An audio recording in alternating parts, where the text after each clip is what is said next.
just a bloke in a bar. What is up, ladies and gentlemen? Welcome to another episode of Bloke in a Bar, brought to you by the Beer, Food and Footy Festival. That is right. This Saturday, the Beer, Food and Footy Festival is on at Henson Park in Marrickville. It is a fantastic day. Myself, Matty, Guru, Timmy may or may not make an appearance. He's been trying to stay off the beers for a little bit, so we'll just twist his arm and ruin his good health. But no, the Beer, Food and Footy Festival, make sure to get down there, guys. Tickets are absolutely flying. It's an old school day. You get to try all local beers, plus some fantastic food, and you get to watch a rugby league all day long, with the main match being Newtown versus Manly. As we always talk about, nostalgia rugby league, this is nostalgia as it gets. It's such a good day. There's nothing else like it in Australia. Make sure to get down, grab your tickets. In the show notes will be the show link to get the tickets. So make sure to get down, guys. I'll be there. Matty will be there. Guru will definitely be there. Pouring beers. You can try Bloke in a Bar. Give her a crack. Plus, yarn, all things footy. Also, speaking of beer, Bloke Lager is on special in Thirsty Camel stores this week. Go check out your nearest Thirsty Camel in New South Wales and get a case of the good stuff, Bloke Lager. So that's every Thirsty Camel in New South Wales. Bloke Lager is on special. Get into your local and grab a case of beer. But I got the boys here. Guru, how you been, mate? Good, mate. I was a little bit disappointed to hear Timmy might not make it to the festival. I think we need to put some of our best peer pressure on him. Isn't it funny how a bloke can change in 2 weeks? Yeah. Like, when away a good bloke, comes back a shit bloke. Timmy? Boys, in a self-induced booze ban for the goal is 2 weeks. It's going to be the longest 2 weeks of my life. I'm going to try and make it a month, but I didn't want to commit to anything that I knew I couldn't do. So I'm like, we'll start at 2 weeks. And I had already bought tickets to go to the festival at Newtown on the weekend. I'm just like, if there's one place in the world that a man can't go without having a tin, it's Henson Park this Saturday. It is. But you have already purchased it. So I think you have to go. I think you have to go. I think it's a non-negotiable. And also, it's rugby league, mate. Show some fucking connection to the game. I know you went over to England, you watched Wimbledon in your box, and you don't give a fuck about the Battler anymore. But fucking come down to the Battler. There's no boxes there, mate. You know it's his junior club playing too in the first game. Oh, my God. The mighty West Devils. Yeah, my old club are playing there.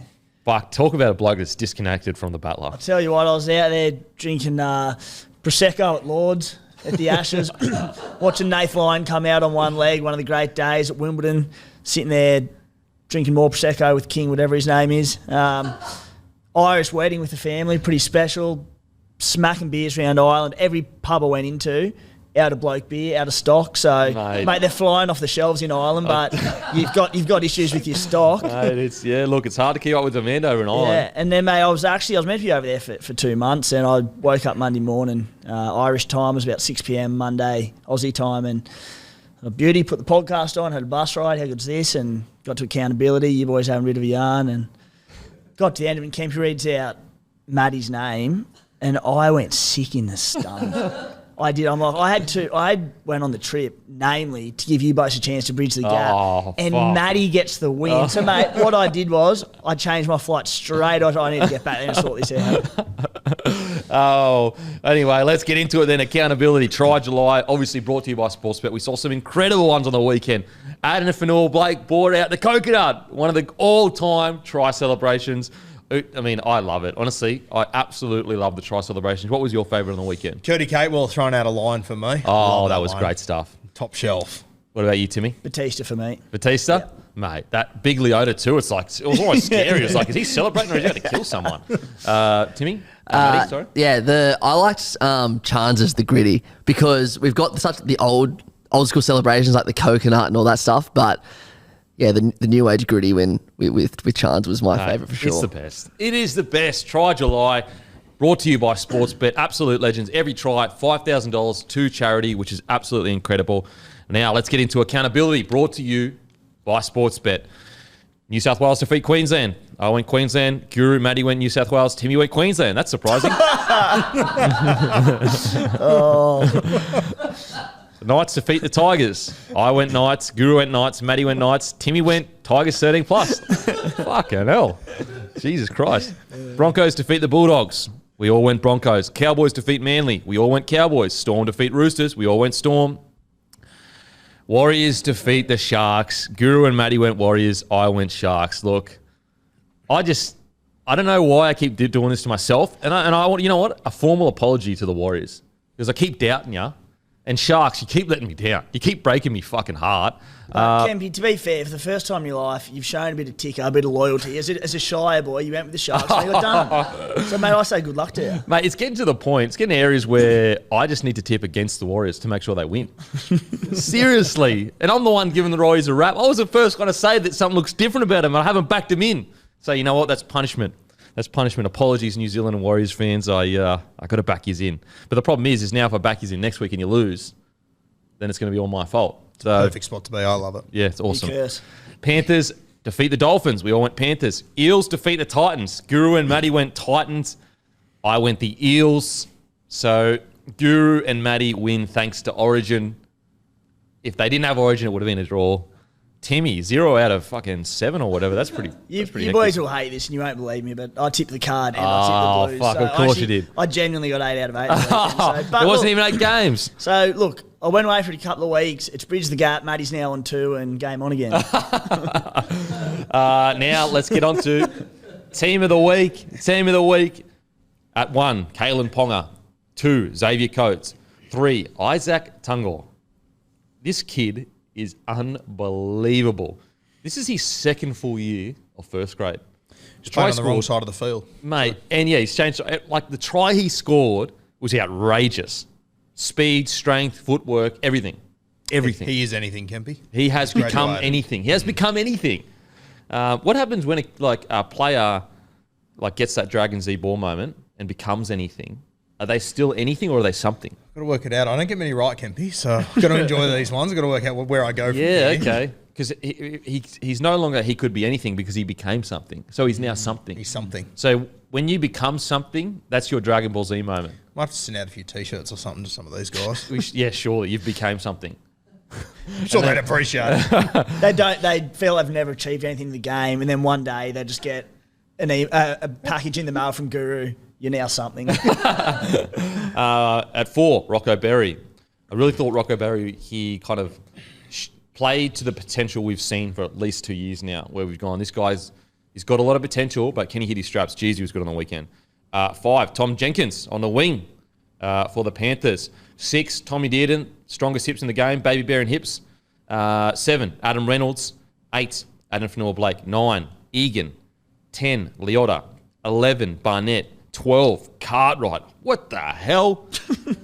He's playing like a mongrel back row that's been there for 10 years. It's unbelievable. 13, Jaman Hopgood. 14, Sean Johnson. 15, Billy Walters. 16, Brendan Piacora. And 17, Tyson Frizzell. And this week, Hungriest player, brought to you by Menulog. The amount of people using the codes is crazy, guys. So keep using it. Menulog are absolutely loving it. Hungriest player this week is, I think it's for the second time this year. No? We didn't do it last time? Okay, well, anyway. Isaac Tungor. Use code Tungor. That is TAGO for $10 off when you spend 30 or more on Menulog this week. That's right. Use code Tungor, TAGO, for $10 off when you spend $30 or more on Menulog this week. But Isaac Tungor, he is truly something special. Thank God it's not his second time, so I don't have 2 T-shirts to hand out. Mate. He's something. But, mate, he is just, and as you said before, mate, it's his second year of first grade. I think when he came into first grade, he could have been a centre or a second rower. You got to remember, they moved him, they played him at left centre. That's where Stephen Crichton won Dally M centre. Matt Burton won Dally M centre. Both won premierships there. Moved Stephen Crichton to the other side, moved Matt Burton on. He's come in, and I think there's an argument that he might be the best centre they've got. He's top 3 centres in the game right now, form-wise, and it's like locked in. What's crazy is you probably don't remember, but when he first came through, remember when he made his debut off the bench? And I was like, I don't know if he's big enough for a back rower, and I don't know if he's fast enough for a centre. Jesus, I was wrong about that. Holy shit. Yeah. Might have been wrong on both fronts. He's incredible. Yeah, absolutely. He's like, a freak. He could play back row, and he's definitely quick enough for centre. I just didn't think that, to think that he would excel potentially in both, the fact that he would excel in the physicality side of things and in the speed side of things. Tungor is, I'm just thinking for the next 10 years, let's say for the first 4 or 5 years he plays centre, he may go to another level at back row. You know what? When I watch him too at the moment, obviously not on the wing because he played on the right. But when he plays left centre, if you watched him play in New South Wales Cup, he looks uncomfortable without Taylor May as well. Yeah, wow. If they can hold those two together, that'll be the best left edge in rugby league. Oh, competing with South Sydney for quite some time. And with like a Cleary at 7, it's just incredible what they're doing. Liam Martin on that edge. Oh, Geez, I'd love to see him now, just for curiosity's sake, play back row in the NRL. Just see what he does. yeah, just see how he plays. Not that it needs to ever happen, but it'd be cool. Imagine how dangerous he would be with the lines he could run, but also the footwork, the late footwork at the line. It would be a nightmare to defend. Plus, he would also have that Wade Graham grubber as well. He's okay at passing, great tip on. Yep. Like, he would be a nightmare, an absolute nightmare. So, Tungo, he is Hungriest player this week. Actually, it was the week that Scotty Drinkwater, he killed it against the Storm, and Scotty Drinkwater had that incredible game, had like 5 try assists or whatever. That was the week where we nearly went Tungo. So, it is the first time he's ever got it. This Hungriest player is Tungo. Now, let's get into... just quickly, what were your thoughts on New South Wales Game 3? Cody Walker. You know, you watch going to a dead rubber and winning comfortably enough, you can't help but sit back and just go, oh, what if we did this or what if we did this? What's becoming more and more apparent to me, Kempy, is just watching sport in general is just desire and how badly teams need to win games and how badly players need it. Now, it's not to say Queensland didn't want to win this game, because of course they did, but the Blues needed to win it for respect to hold themselves up. And it's like when a team gets beaten by 51 week and they nearly always turn up the next week. They might not win, but you know they're playing for the respect of the blokes around and what they're wearing on their chest. When a club sack a coach, and nearly every single time after that first game, they bounce back and they put on a big performance. The Blues had to win this. They came out and they looked comfortable pretty well the whole game. Cody Walker's exceptional. Hopefully maintains that form going through to the next season. It was an outstanding game of footy to watch, especially after the first 2 games. I could speak for days, but it was brilliant. Is Fred Fittler the man for the job next year? I don't think so, mate, if I'm being honest. Who do you think's in the running then? Yeah, that's going to be the issue. I saw, it might have been early this morning, yesterday, jet lag settling in, so I'm trying to... Yesterday, Ricky Stewart. Yeah, Ricky Stewart got the all clear. I think we mentioned a few weeks ago, I don't know, with how big a job Origin is these days as a coach, to coach an NRL club and to worry about Origin on the side, I think it's too much. But... look, if Ricky thinks he can do it and the Blues think he can do it, maybe he's definitely an option.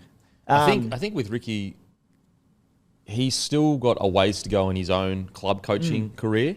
Whereas like Wayne was in a unique situation where he'd coached for so long that you could almost go, he'll be able to handle it. With Ricky Stewart, I just don't know if the Raiders are in a strong enough spot for him to be distracted at all during Origin period. Which is interesting, isn't it? Because Ricky Stewart's into his 21st year of coaching. Just shows how much it takes and how good Wayne was at what he did. To be able to be in that position.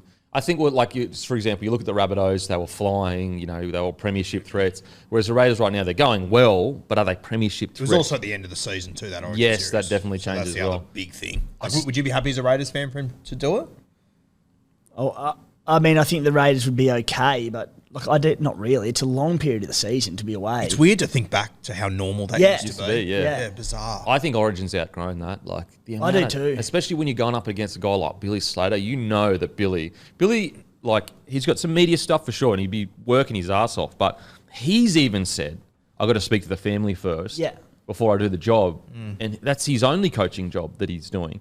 So when you're going up against a team like that, it's almost like, can you afford to have can Ricky afford to have the stresses of New South? I mean, who needs that? Yeah, who needs that? Look, if there's one bloke that can, it's bloody Ricky Stewart. I don't know. I reckon Madge Maguire will throw his hat in the ring. I think we said it before, but I'd just give anything to see Matty Johns take over. I think it would be unbelievable. But he sort of said publicly that he doesn't want to do it, at least not anytime soon. Yeah, said it privately at the Caxton too. It must have been nice to be there. It's going to be a long. How long we got left in this? 7 weeks finals postseason. Mate, yes. So the hard thing with Freddie is who replaces him. I'm really torn, actually, to be honest. I do think, put it this way, at the bare minimum, changes need to be made. I actually think Ivan Cleary being in the box may be an indication of the direction New South Wales are heading next year, and you may see him get advisors on board. Because even Freddie said, like, you know, Ivan was really good to have in the box when it came to rotations and decisions. And Freddie said the game 3, there wasn't that much fatigue in the players, so I didn't actually have to make that many big decisions. But he just said he was asking Ivan all these questions. So I actually think that was a hint as to the direction New South Wales are going to go. And I probably didn't think too much about it last Monday, but I actually walked away thinking it's a really positive sign from Brad Fittler that at least he's willing to go, maybe I need help with these things to be able to bring Ivan into the space like that. So that's one thing that maybe did fill me with a little bit more confidence about about Brad Fittler continuing coaching, but I'd still be trying to look in a different direction. Yeah, there's just hard thing is like no one really jumps out as like the guy. But if I'm a betting man, I think they change the selection process.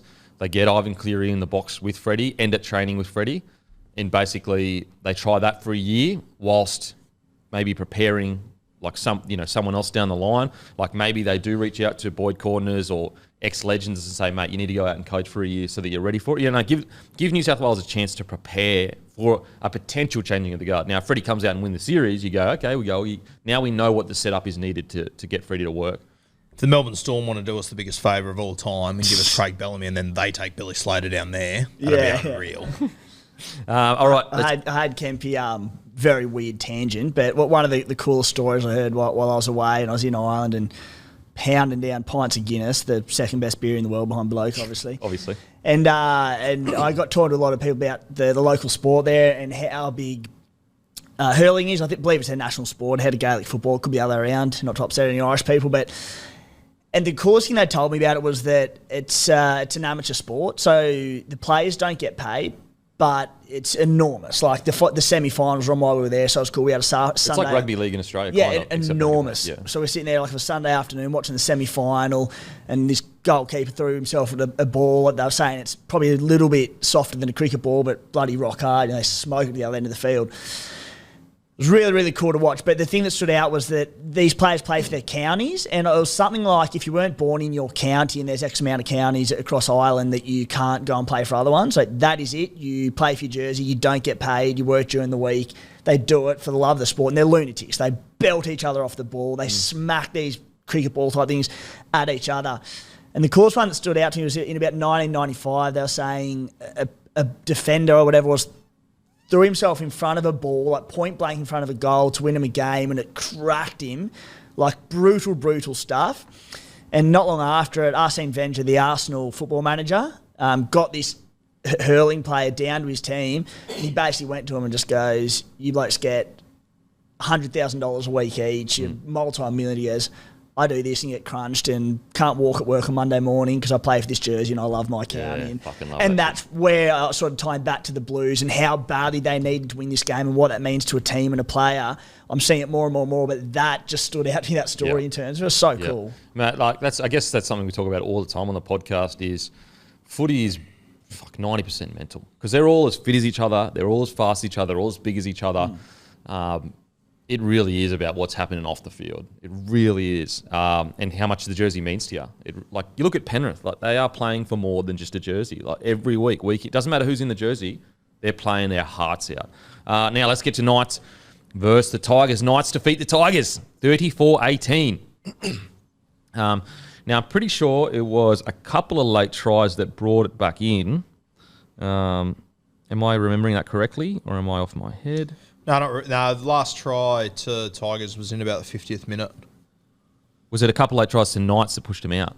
Yeah. I remember the game being relatively close, especially the first half. They went in 6-4, I think. 18-12. 18-12. Newcastle, yes. They're only up by 6 at halftime. Yeah, so relatively close. So Tigers only scored one more try. Knights ran away with it. That's why I'm like tossing and turning with this win with the Knights. I look at it and I go, the game was there to just dominate. Like you look at 63% completion rate compared to 80 with the Knights. So you go, okay, the Knights probably could have won 40-12 or 40-18. But then I also look at it like, you know what, 34-18, the Knights, the situation they've been in this year. And then you go, okay, look, they could have won by more. Then you go look at the ladder, Knights sitting 10th. All of a sudden you go, you know what, I'm happy. I don't think you describe it as a turning point because it didn't decide the result of the game. But I think what stopped the Knights from having a big win was that try that Marshy was away, was going to score for all money. Then he sort of just bodied up on the fullback, Buller. But then the Tigers got the ball, went up the other end and scored, which made it 18-12 at halftime instead of all of a sudden it being 24-6. So I think that was sort of the moment that got the Tigers back into this game. As well, KP kicked 11 from 11 last week. Couldn't buy a goal on the weekend. 3 from 7. So 34-18. I personally thought the Newcastle Knights were a lot better than that in this game. And that's where I'm like, you could look at the individual performance and go, look, there's a lot of room for growth, but they're sitting 10th on the table. Like, put it this way, if everything went right for this club at the start of the year and you said to their fans, you'll be sitting 10th at round 20, I think a lot of fans would go, look, we want to play finals footy, but I'll cop that. So I think the Knights have been really brave this year. I think there was a few rocky parts at the start of the season, but I think they've been really brave. And although the win wasn't everything it could have been, they just seem to be getting them together and putting themselves in a position to maybe have a shot at finals footy. Well, you have a look, like the points they've conceded this year, 365. Take the Broncos, for example, they've only conceded 320. So, it's only 2 points on average throughout the season. Yeah. They're behind the Broncos, who I personally think have been a good defensive side this year. There's definitely improvements for Newcastle. There's still a lot of holes in that team, though. There's still, a handful of players there in key spots that I go, can they get that? Can they play finals footy with those guys? But you throw a Jaden Brayley back in there. That's what I mean. And then you're like, okay, you go KP stays at fullback from the start of the year. Yep. They get an extra win or two. They might be sitting in, for example, they're 3 points outside the 8. So an extra win or two with KP at fullback the whole time, because KP most likely wouldn't have got head knocks because he would have been in the back line. Since he's gotten back, he's been pretty sweet. Yep. That's where I go, I kind of don't mind it for the Knights. I really don't. The coach was basically a breath away from being sacked at the start of the year. They're currently sitting 10th. They're above the Seagulls, the Titans, the Dolphins, the Roosters, the Dogs, the Dragons. It's not bad. When I have a look at the top 8, there's probably only 4 teams that I would confidently say, if they were playing Newcastle this weekend, I genuinely think they'd 100% win. Yeah. I still think that they would compete with a number of teams in this top 8. I think if you put the Knights against the Sharks this week, I think I'd take the Knights as a smoky. I'd put it this way: if they beat the Sharks, it wouldn't be like, oh my god, what a massive upset. Yeah, and you know exactly how they'd beat them too. The Knights are who they are. They're going to just grit out a victory. I think Newcastle are heading in the right direction. They obviously losing a couple of guys. They're losing Dominic Young next year, which will really hurt. But they're getting a couple of guys over from England that I think will be good signings. What do you think of the Knights right now? I was very similar to you, Kempy. I was trying to work out whether I was happy for them or disappointed in what it could have been, because their attack looks so good a lot of the time, but far out what the Tigers were throwing at them, I was like, how the hell did they not beat them by 60? Yeah. Because the Tigers were abhorrent. It summed it up for me, and this is sort of probably going a bit more to the Tigers, but they were down 3-0 after 12 minutes. Tigers have a set, they go upfield, and they kick from about their own 40, offside within the 10. And you invite them straight back down. The Knights knock it on about 2 tackles later. The next set, the Tigers finish it on the Knights line with John Bateman kicking it. He drags KP back in the in goal. It was a really weird one. Should have been a penalty, wasn't, and he ended up getting the ball out and they just said play on. That very next tackle, the Tigers fly off their line, everyone's offside within the 10, send them back downfield. And I'm just sitting there going, you're just imploding. This has nothing to do with how hard you're running the ball, how hard you're tackling, how sharp your backline movements are, whatever, how crisp your passing is. It was just dumb. And it's got nothing to do with the players that are out. No. It doesn't matter your halves aren't there. Yeah. It's just dumb football, and I found it really difficult to watch. So, on one front, I'm just thinking that the Knights should have trounced them. The other front, I'm thinking, you know what? They still got up 34-18. As you said, they're a side that we've been so critical of at times over the last 2 years that the scoreline reflects a good win, but I'm just still not convinced. I know. I'm really torn. So I tend to look at it more of the fact that if they weren't sitting 10th on the ladder, I'd go, look, pretty shitty performance. They should have absolutely belted the Tigers. But sometimes you just got to go, with everything that's gone against them this year, with all the wrong decisions that are self-inflicted, to be honest, with their poor roster management, with just injuries, everything. You go sitting 10th, couple wins outside the 8. Okay, I'll take it. At least it's not, put it this way. If you looked at that Tigers roster and where they're sitting compared to how well they recruited in the off-season, they actually had good roster management, actually one of the best in the competition. And the Knights had the opposite, and yet the Knights are the ones that are sitting 10th. And it's just like you look at the Tigers' defence, in particular for those first 2 or 3 tries, nice, good ball movement by the Knights. Like, was it good ball movement or was it terrible defence? Because the defence was so poor. And you just look at some of the Knights' discipline at different times, and I'm sure we'll get to it soon, but Hetherington sin bin where soft as butter, we know, but we also know that's a sin bin every day of the week. And it's just shit like this where if you do that against a top-tier team in the NRL, they'll put 3 tries on you in 10 minutes that one player's off the field. Yeah. So in that sense, they're still only scratching the surface of what they can be, the Knights. There's such a quality football team in there. But God, there's a long way to go.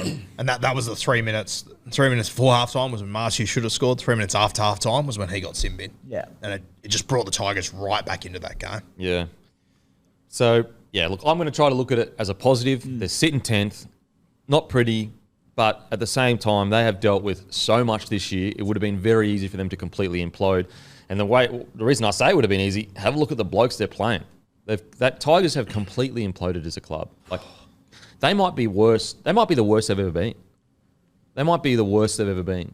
Even like last year, you could see, moments of fight. Anyway, we'll get to the Tigers. But to the Knights, I love KP at the back. I know we say it every single week, but just keep him there. Please don't ever. There needs to be stronger leadership at the club that says KP to 6 is dead. It's done. Don't bring it up.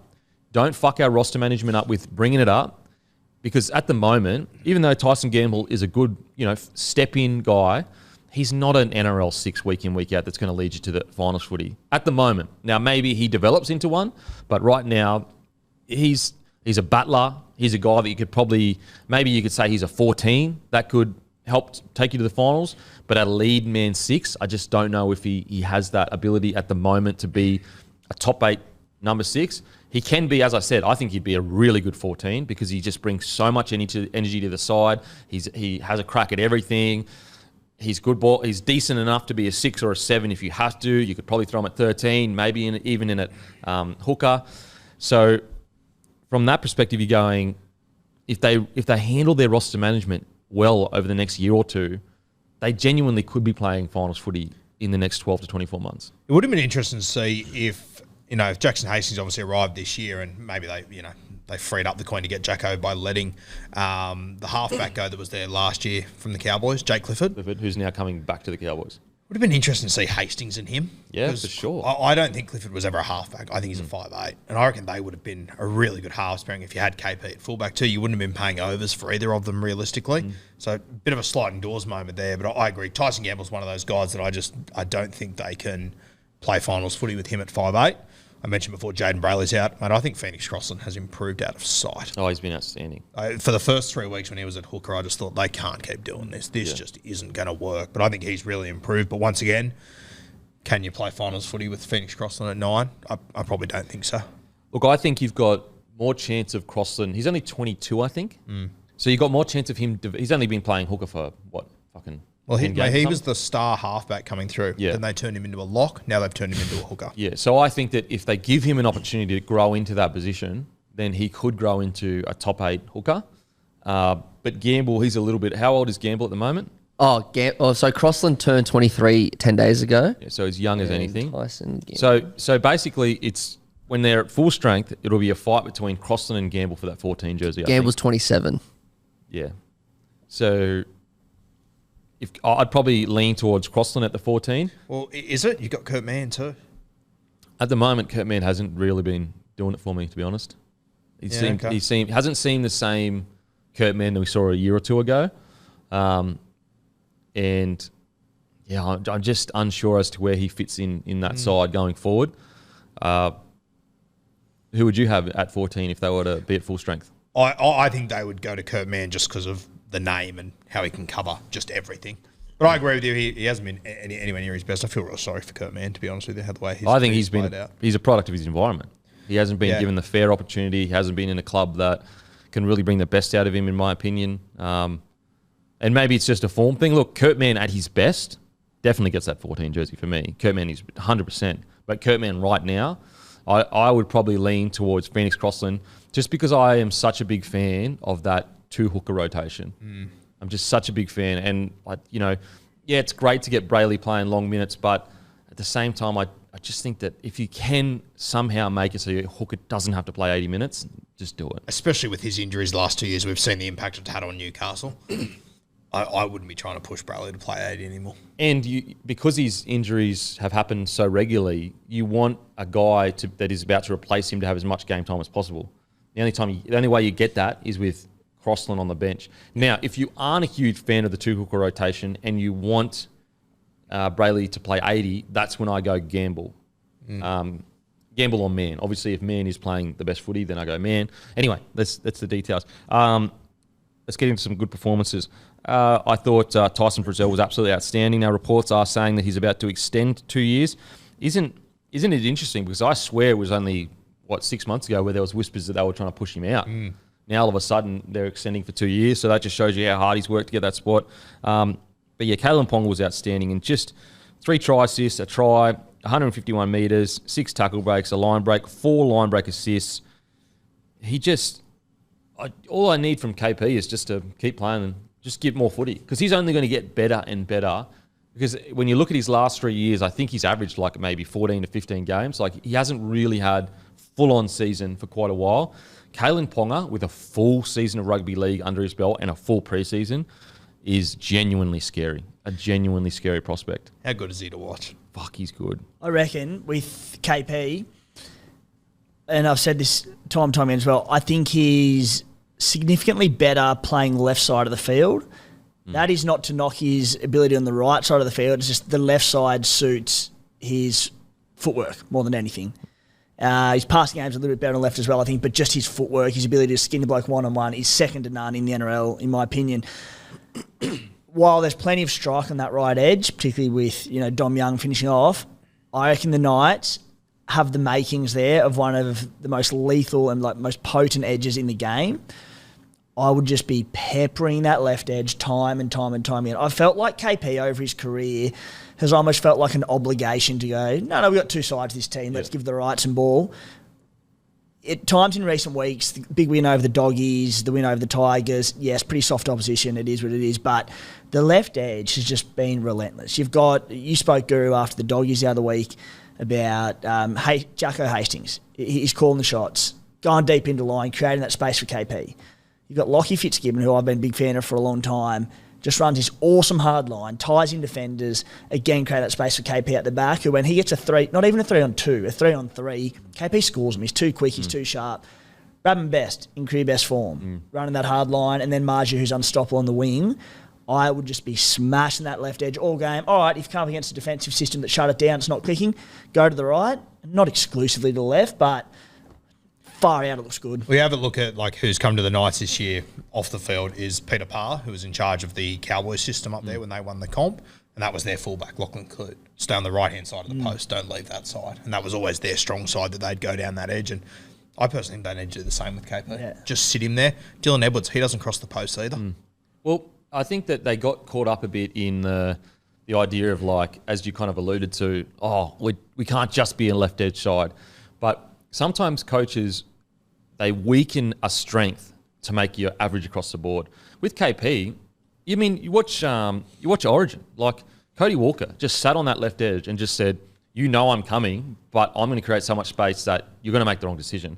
And the same with KP, he's so good, very rarely is a defensive system going to be able to stop him. And what I love now is that I think KP's shown more initiative over the last few weeks. Even if they do stop him, he gets flat on that next tackle, and then the lines in just where he gets into dummy half is himself, and he goes, and that's almost where they're more dangerous. Yeah, for sure. I love the fact that you can see a cognitive kind of effort to get the ball to Bradman Best now. Yep. They're really going, we got an absolute fucking dog on the edge there. just give him the bloody ball. And that's what, as Tim said, like you quite often see fullbacks, they go down the left, they let go of the ball, then you just see them run and get into position for that next sweep on the right. I want KP getting into dummy half and getting in first receiver when it's broken down on the left and just going again and again and again. And telling that left edge, just stay on the fucking ball. Don't fucking go back and, clock off. As soon as there's a quick play the ball on edge, just fucking push up. It's like what Storm did when they had that record-breaking year for points. As soon as they got a quick play the ball, you just saw their whole team rush through the middle. Like it was like an avalanche.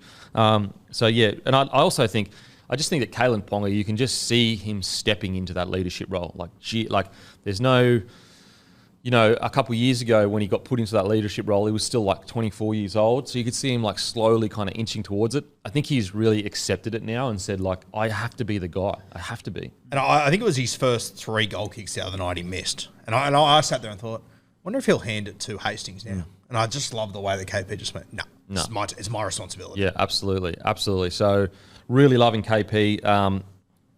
I've got to say though, Dominic Young and Marju, they are so fucking important to that side. Their out of trouble hit-ups are nearly as good as any wingers in the comp. And so them losing Dominic Young, who have they got replacing him? Because I think they're really going to hurt without Dominic Young. They got the 2 young fellas coming from England. One's a 5'8", but the other one is a centre, Kai Pearce-Paul, I believe his name is. So they could play him there. Tell you what, watching that New South Wales under-19s the other night, Ethan Ferguson that they've just let go of. Is he at the Knights? He was. He's just gone to South. And he had a great game the other night. He was unreal. There's still some defensive things there he's got to sort out when you see him play New South Wales Cup, but God, he would have been handy. Because coming out of his own end, he would have been sensational. That's what he does, come out of his own end, tough carries. Yeah. But since arriving at South, he's essentially gone 1 or 2 games of flag straight into the cup. He must love playing New South Wales Cup if he's gone to the Bunnies as a backline player. Well, he's Latrell Mitchell's cousin, which has him. So Newcastle were probably always at billions to keep him. They're going to have the best back 5 of all time, the Bunnies, next year. Yeah, because you've heard Latrell talk about Newcastle and how they didn't pick him when he was a teenager, so he loves playing against him. And you hate me that too. Yeah. And like in saying everything we just said, like to be clear, Tyson Gamble still did a good job on the weekend. Like it wasn't bad or anything like that. I think need to be really clear about that. Well, I think we're just more talking about, he's 27 years old. If they're going to hit the finals, is he the man that's going to be able to take him to that next level? He could progress into it, as we always say. Cody Walker was a different kettle of fish, but he didn't debut till he's 26. But yeah, as I said, like Tyson Gamble, 20 runs, 136 metres, 2 tackle breaks, 22 tackles. Like you can't ask for that much more of a bloke like Tyson Gamble. That's what you get out of him. You get fucking ticker and a bloke that's just going to keep having a dig. And I think that's what the Knights have been built around this year, is just having a crack for most of their games. Probably, I'd say 80% of their games, they are having a red-hot crack. Which is all we asked for last year, wasn't it? We just wanted to see them have a crack, and they're doing it, so. Now, I thought Daniel Saifidi had a really good game. I guess we've got to talk about the negatives, though. Jack Hetherington. It's just like, look, I get it. I'm all for, it's such an aggressive game. There's going to be players in there that are just fucking hyper-aggressive, and sometimes they take it too far. I think Hargreaves is a perfect example of that. There's countless examples of that. But I just think Hetherington, like how many times is enough? Like how many times before you go, I'm letting my team down by having brain snaps like this? I was really disappointed. And I think that he really needs to have a look in the mirror and say, what do I want to be? Do I want to be the bloke that everyone remembers as just loses his head all the time? Or do I want to be remembered as a fucking tough, good footy player? Because that's what he can be, and we've seen him do it. And you talk to players that have played with him previously, and even guys at Newcastle, they all rap him because he's a lot more agile than what we give him credit for. He's got so much potential. So much potential, it's insane. Like every year, every January, there's an article that comes out, he's going to play on the edge, and every time I go, surely not. But then, like, I remember talking to Hastings in the preseason, he goes, mate, you should see how well he moves and how hard he hits on that edge and how good he's, like, he just does all the little things right. But then you get a 5'8" who's popped up in first grade and tries to just get under his skin and, like, just plays it perfectly. Like, you literally saw Will Smith walking away laughing, going, got him. Wasn't that was such a game plan? They spoke about 100% it was, yeah, without a doubt. And it worked, and he just took the cheese straight away. Yeah. He was even happy that he didn't actually have to get his head punched in to do it as well. Yeah. It was just a little face slap. Yeah. Like, if you're going to do it, you may as well bloody do it. Look, I'm not sure what Hetherington is doing off the field, But if he isn't doing anything, like, reach out to guys like Hudson Young. I know Hudson Young is younger, I'm pretty sure, so it's a bit weird. But, Hudson Young had massive issues with his temper. But he managed to go and speak to people, get his head right, and now he played Origin, and I don't think he should have got dropped. So I consider him an Origin player. Reach out to Corey Halls, bro. Yeah, like all the boys that, we're always going to have firebrands that come through and play rugby league. It's a violent game. It's an aggressive game. Well, the Red Dogs spoke to, saw an article on his way to Gordy Tallis, didn't he? Anger management. Anger management, yeah. So I can go and have some anger management with Big Gordy. Yeah, because it's just, you're just letting your team down. If that happens against a team that, is good, you're getting absolutely crucified for it. He's 27 years old, Jack Heatherton. I didn't realise he was that old. Look, if you're 27 and that's still an issue, it doesn't look like it's going to change. But I hope he can sort it out because, unfortunately, at the moment, he'll just be remembered as the guy that, kept getting sent off for 10, kept having brain explosions, when he's so much more than that. He's so much more than that. He has so much more to offer. As you said, everyone that's played with him, great player, has a lot to give his team, but he's his worst enemy. He's his own worst enemy, unfortunately. 4 clubs in 5 years for Jack Heatherton. Yeah. You know what? Like, if he could just sort that stuff out, he's perfect for Newcastle. Perfect. Like, he's actually in a really good spot if he can just get it sorted. He can get a decent contract at a club that needs his services. All he needs to do is take 10 tough hit-ups a game and make his tackles. That's it. Which he's more than capable of doing. Easily. Yeah. He's capable of impacting games. Like, there was a period there at the Bulldogs where he was genuinely impacting games for them. Like, even have a look this year. He's made 300 tackles. He's missed 21. Yeah.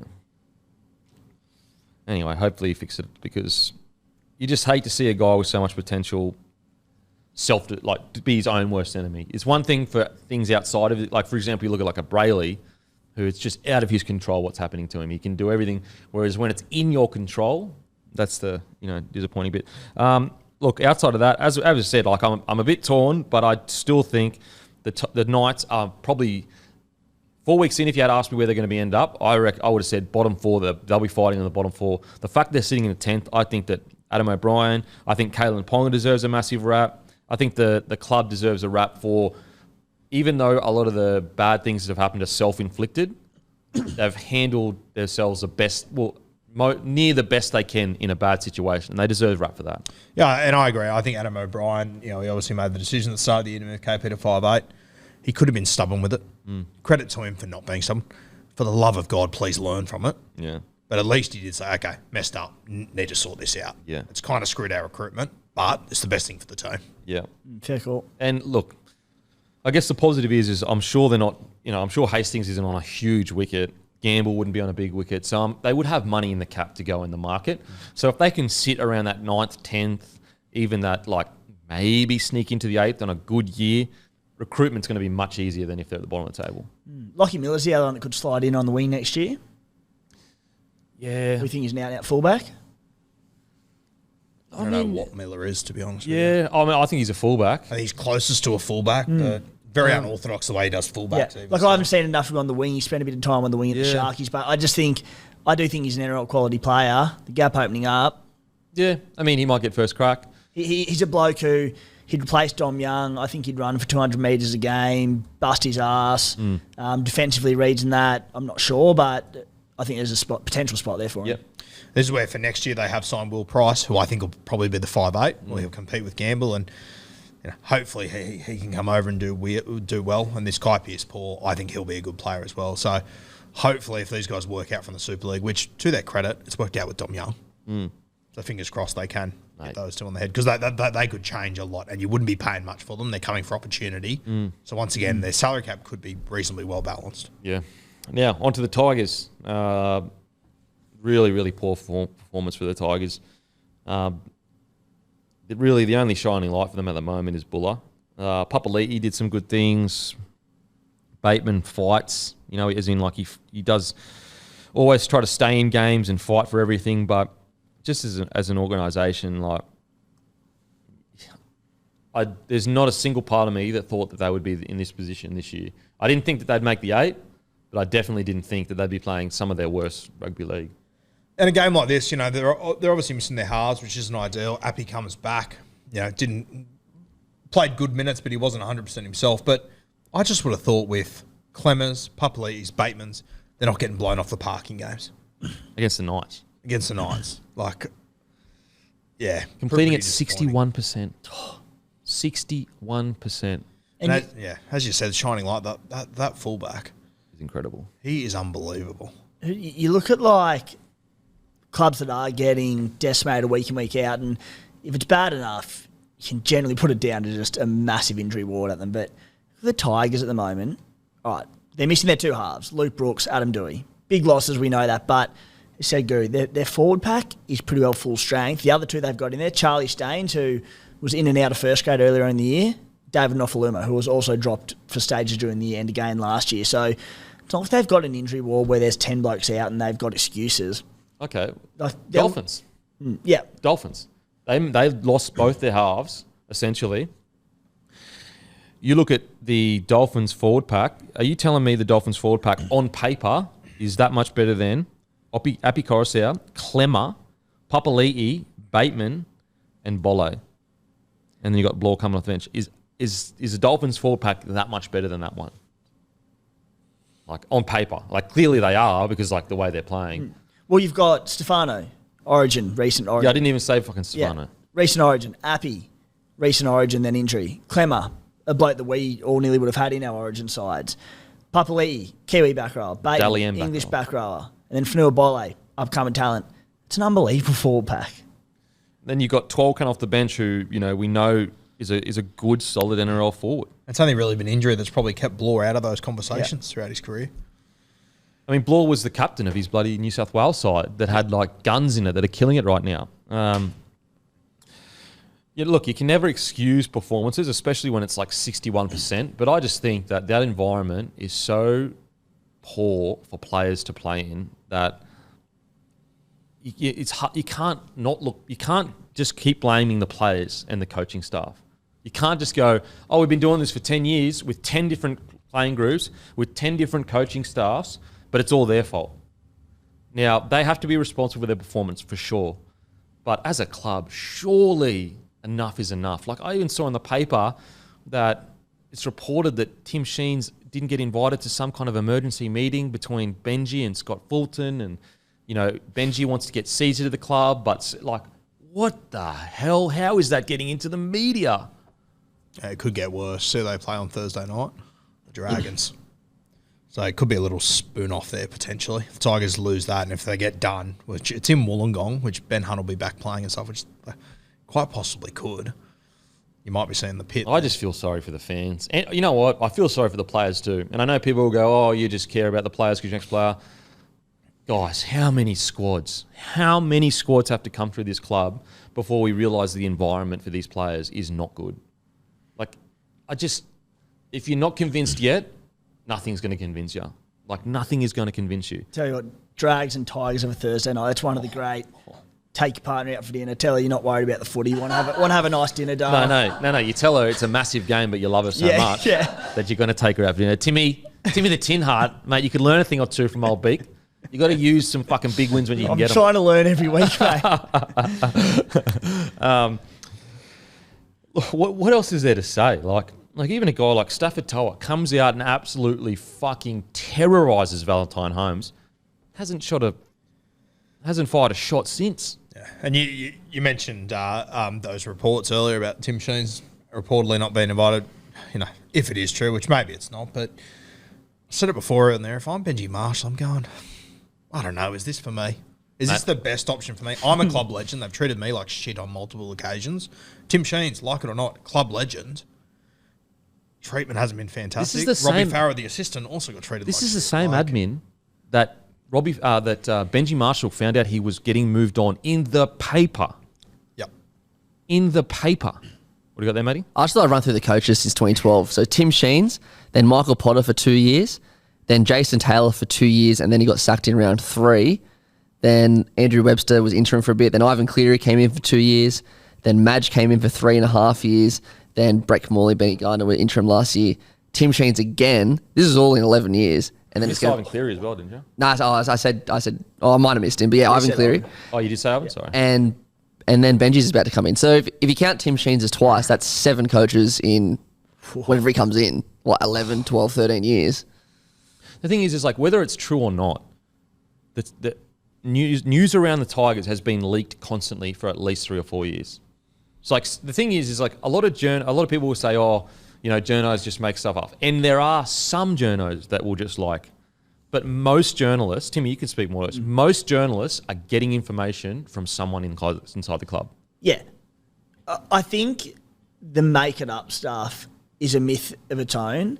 I cannot imagine, but barring maybe a journo who's, this is getting, again, a bit tinfoily, but like working with an agent and trying to get a line out there.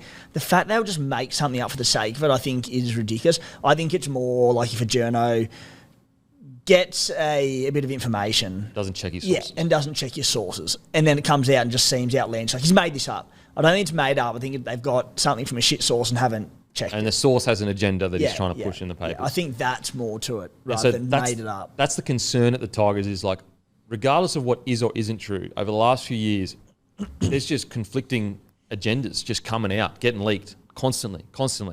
Like the fact that we even know about this Fulton, Benji blow up and that, mate, look, it's ad nauseum. How many times I've got to say it? I've been saying the same thing about the Tigers for 2 years straight. The problem is that this roster, it should be, Stefano is one of the best young front rowers in the comp. Buller, rookie of the year essentially, him and Preston, but like if Buller wins it, we'd all say yes. The makings of a good side is right here in front. It's right there. So why not just look at, okay, what is the main problem? It's clearly the environment, clearly. And, the thing that I worry the most about is that we could have another situation that we saw, almost 10 years ago with all these young guys leaving to go everywhere else. Yeah. That Jareem Buller, to do what he's done in this team is remarkable. It's incredible. Like, we know he's a gun, but I don't think people have a clue how good this bloke is going to be. Like, in that game when the Tigers were terrible, scored 2 really good tries. His positioning is incredible for his age and just his nous at the back of the field. That tackle he made on Marju, point blank on the line, there's about 1.5 meters to the line, goes up and somehow holds him up. He's a freak. He's incredible. Imagine what he's doing for like Penrith or the Bunnies right now. And the one that he didn't make the tackle, but just the chase on Gamble. When was the last time you've seen a fullback get drawn past 20 metres out and then somehow make the contact to get in the in-goals? Like, if the Tigers should be fucking extending him immediately. Right now. And like, if they should be minimum offering him. I know it's too much at the moment, but minimum $600,000 to $700,000 a year. The question is, if you're Buller, do you take it? Yeah, well, you don't. But I think the Roosters would be sitting there going, geez, Teddy's 33. We're going to rinse and repeat this. I don't like saying that. Fullback and you can't. I don't like saying that because I know fans are like, fucking hell, Kempy, stop telling our fucking young guns to leave. Fuck, I'll say it. You can tell, though, that's what the Roosters... Like, if I'm the Roosters, that's exactly the guy I would be looking at. Well, you're the Storm. You got Pappenhausen, who's just returned to training with the top squad. You see how he goes, but surely the Storm are sitting there going, what's going on with Buller? Could you imagine the Storm Buller with the Storm, how good he would be? How old is he? So he's 21. I was just looking up his eligibilities because I know he was... He's eligible for everything. Yeah, because, Keeper Park. So he's a Queenslander, but born in NZ. Please take NZ, mate. Just what the Maroons need is another freak fullback. He's got, I think he's got Fiji and Samoa in him as well. Oh, okay, even better. Take Fiji or something. Yeah, he is super. If I'm the Tigers, I am trying desperately to lock him in, and I'm trying to woo him with this incredibly big contract because right now he'd be on minimum. And as a young fella, when you see $600,000 or $700,000 like over 4 or 5 years, you go, like that's family life changing kind of stuff. I'm surprised that there hasn't been stuff in the paper of the Tigers looking to extend him. I'd throw 6 at him for sure. Easy, because 600 is too much now. Yeah, but 600 for one of the best fullbacks in the competition is fucking chump change in 2 years' time. Chump change. Be interested to see if Billy Slater, if he's eligible for Queensland, do you bring him in as an extended squad member next year? To try and... Mate, if he keeps going like this... Definitely you do. Yeah. If it's worth a $60 tracksuit, sure. Oh, mate. 100% you bring him in as an 18th, 19th man. If he keeps like this up... mate, he is incredible. He's incredible. As I said, there were, Papali'i had some good moments. Line break, fend, try assist. Bateman tries his heart out. that's a thing. When you look at these stats, you go, you know, they tried their asses off, but Jesus. Like, Staffatoa had 4 errors. I know not all errors are the same. And The outside backs had a very poor game for the Tigers. They had a tough night. Another one, like Junior Tupou came onto the scene, was a world beater, and now he's just completely not even close to the player that he was, 6 or 8 weeks ago. Yeah. And in my opinion, it's evidence of not in the right environment. That's all that is to me. But anything else to say on the Tigers, boys? I'm actually like, it can actually get worse. That's what's crazy right now. Like, that's how concerned I am with the Tigers. This can actually get worse because if this Benji, Scott Fulton, Tim Sheens versus like this, it feels like the admin are on one side, the coaching staff are on one side, and they're not agreeing on things. It could genuinely get worse. And also, let's say Benji or Tim or whoever walks away and says, I am not dealing with this. Who would coach the Tigers? Who would go there? And if it doesn't work with Benji, who's it going to work with? At least Benji can maybe convince guys to come play for him. Because of who Benji is. If you take that away. All my mail is that when Benji really started to get hands on, they listened to him, is when they started playing well and Brooks started killing it. So, play the Dragons this week. Christ, I hope they can win that. Then they go South Sydney, Raiders, Warriors. So it could get really ugly. So they're basically almost guaranteed the spoon. And they've given their home game against the Warriors away to play it in Hamilton. Yeah, so the next 3 weeks they go Wollongong, Tamworth to play the Bunnies, Canberra, and then to New Zealand. Mate, spoon back to back potentially. Fuck. With the recruitment that they did, oh my God. Especially when, Spoon last year was coming 16th, now it's 17th. Oh, mate. Anyway, as I said, I feel sorry for the players and I definitely feel sorry for the fans because they keep turning up, they keep paying their money. They deserve better, man. They deserve so much better than... There's nothing... Everyone understands that clubs have 2 or 3, 4 or 5 poor years. Like, everyone understands that, but the amount of drama that's gone on in this club for so long now, that the fans deserve better, in my opinion. They really do. Alrighty, Broncos defeat the Bulldogs 44-24. This is a really good win for the Broncos. Look, okay, league 24 points, yeah. If you wanted to be super, super critical, that is not great. And yes, the Bulldogs have struggled this year, but to put 44 on the Bulldogs at their home ground with Riki, Flegler, Carrigan, Haas, Walsh all out, and Oates as well. So that's 6 of your starters out and 6 not like senior starters as well. The 6 rep players. Yeah, super, super proud of the boys. I thought really, really good. I thought that I just think they've got a bit of, not swagger, I wouldn't say swagger, it's not similar to Penrith, but they've just got confidence in their attacking ability. And even though a lot of the time I wish that would just be a little bit more grindy, you got to give Kevy Walters raps for the confidence he's instilled in this playing group. And I don't think Kevy Walters gets enough credit for what he's done with this group. I actually ran into Kevy when he first got the job, and I remember saying, like, I'm just so stoked that he got the job because I always believed the Broncos, you don't need some crazy tactician that, you can sit in there for hours going over video or whatever. The assistant coaches can handle that. What you need is a leader that can teach these boys what it is to be a Broncos. And I think these boys are playing like Broncos. And it makes me super, super proud. Yeah, and as you said, I conceded 24 points, but this wasn't just any away game. You go into Belmore, Josh Reynolds farewell.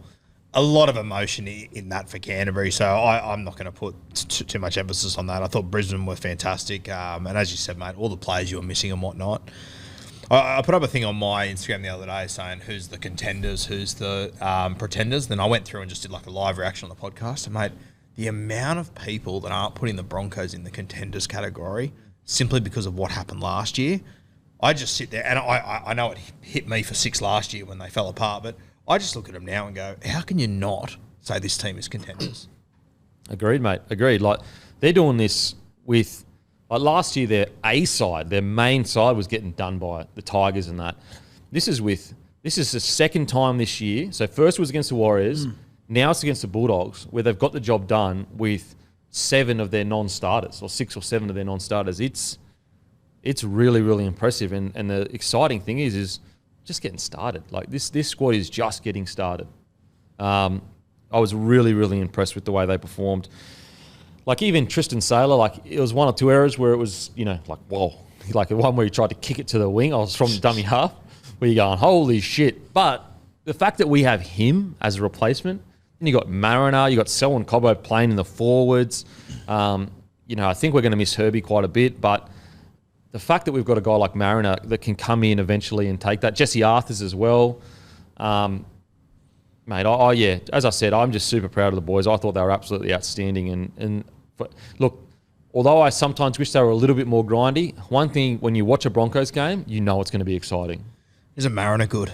Yeah. He's going to be a good player. And you're also getting back to that point now where that Broncos emblem, it means something again. So you will be able to go into the market and recruit other guys as well. But I agree. I think Herbie's going to be a massive loss. He is, he's one of those guys you just look at, and I can't work out why he's so hard to tackle. But he obviously is. Yeah. Doesn't matter whether they're playing Penrith or the team coming last. Teams just can't handle him. He's a bit... Remember when Josh Dugan first came in and you just watched guys fall off him left, right and centre and you would just sit there and go, I don't understand why you're so hard to tackle. Yeah. He's just one of those guys. Yeah, for sure. Absolutely. He'll be massively missed, but I think it's just a really good example of the salary cap working the way it's probably intended to work. Yep. He's worth probably a lot more than what he's on currently. The Broncos have some incredible young guys coming through. So very hard to keep him.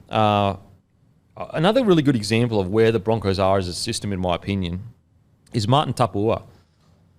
Like at Manly, he was unhappy. There were dramas. He wasn't playing to his potential. He has been so good for the Broncos this year. Yeah, okay, he still has that brain explosion where he offloads maybe once a game. But outside of that, he's been outstanding for the Broncos off the bench.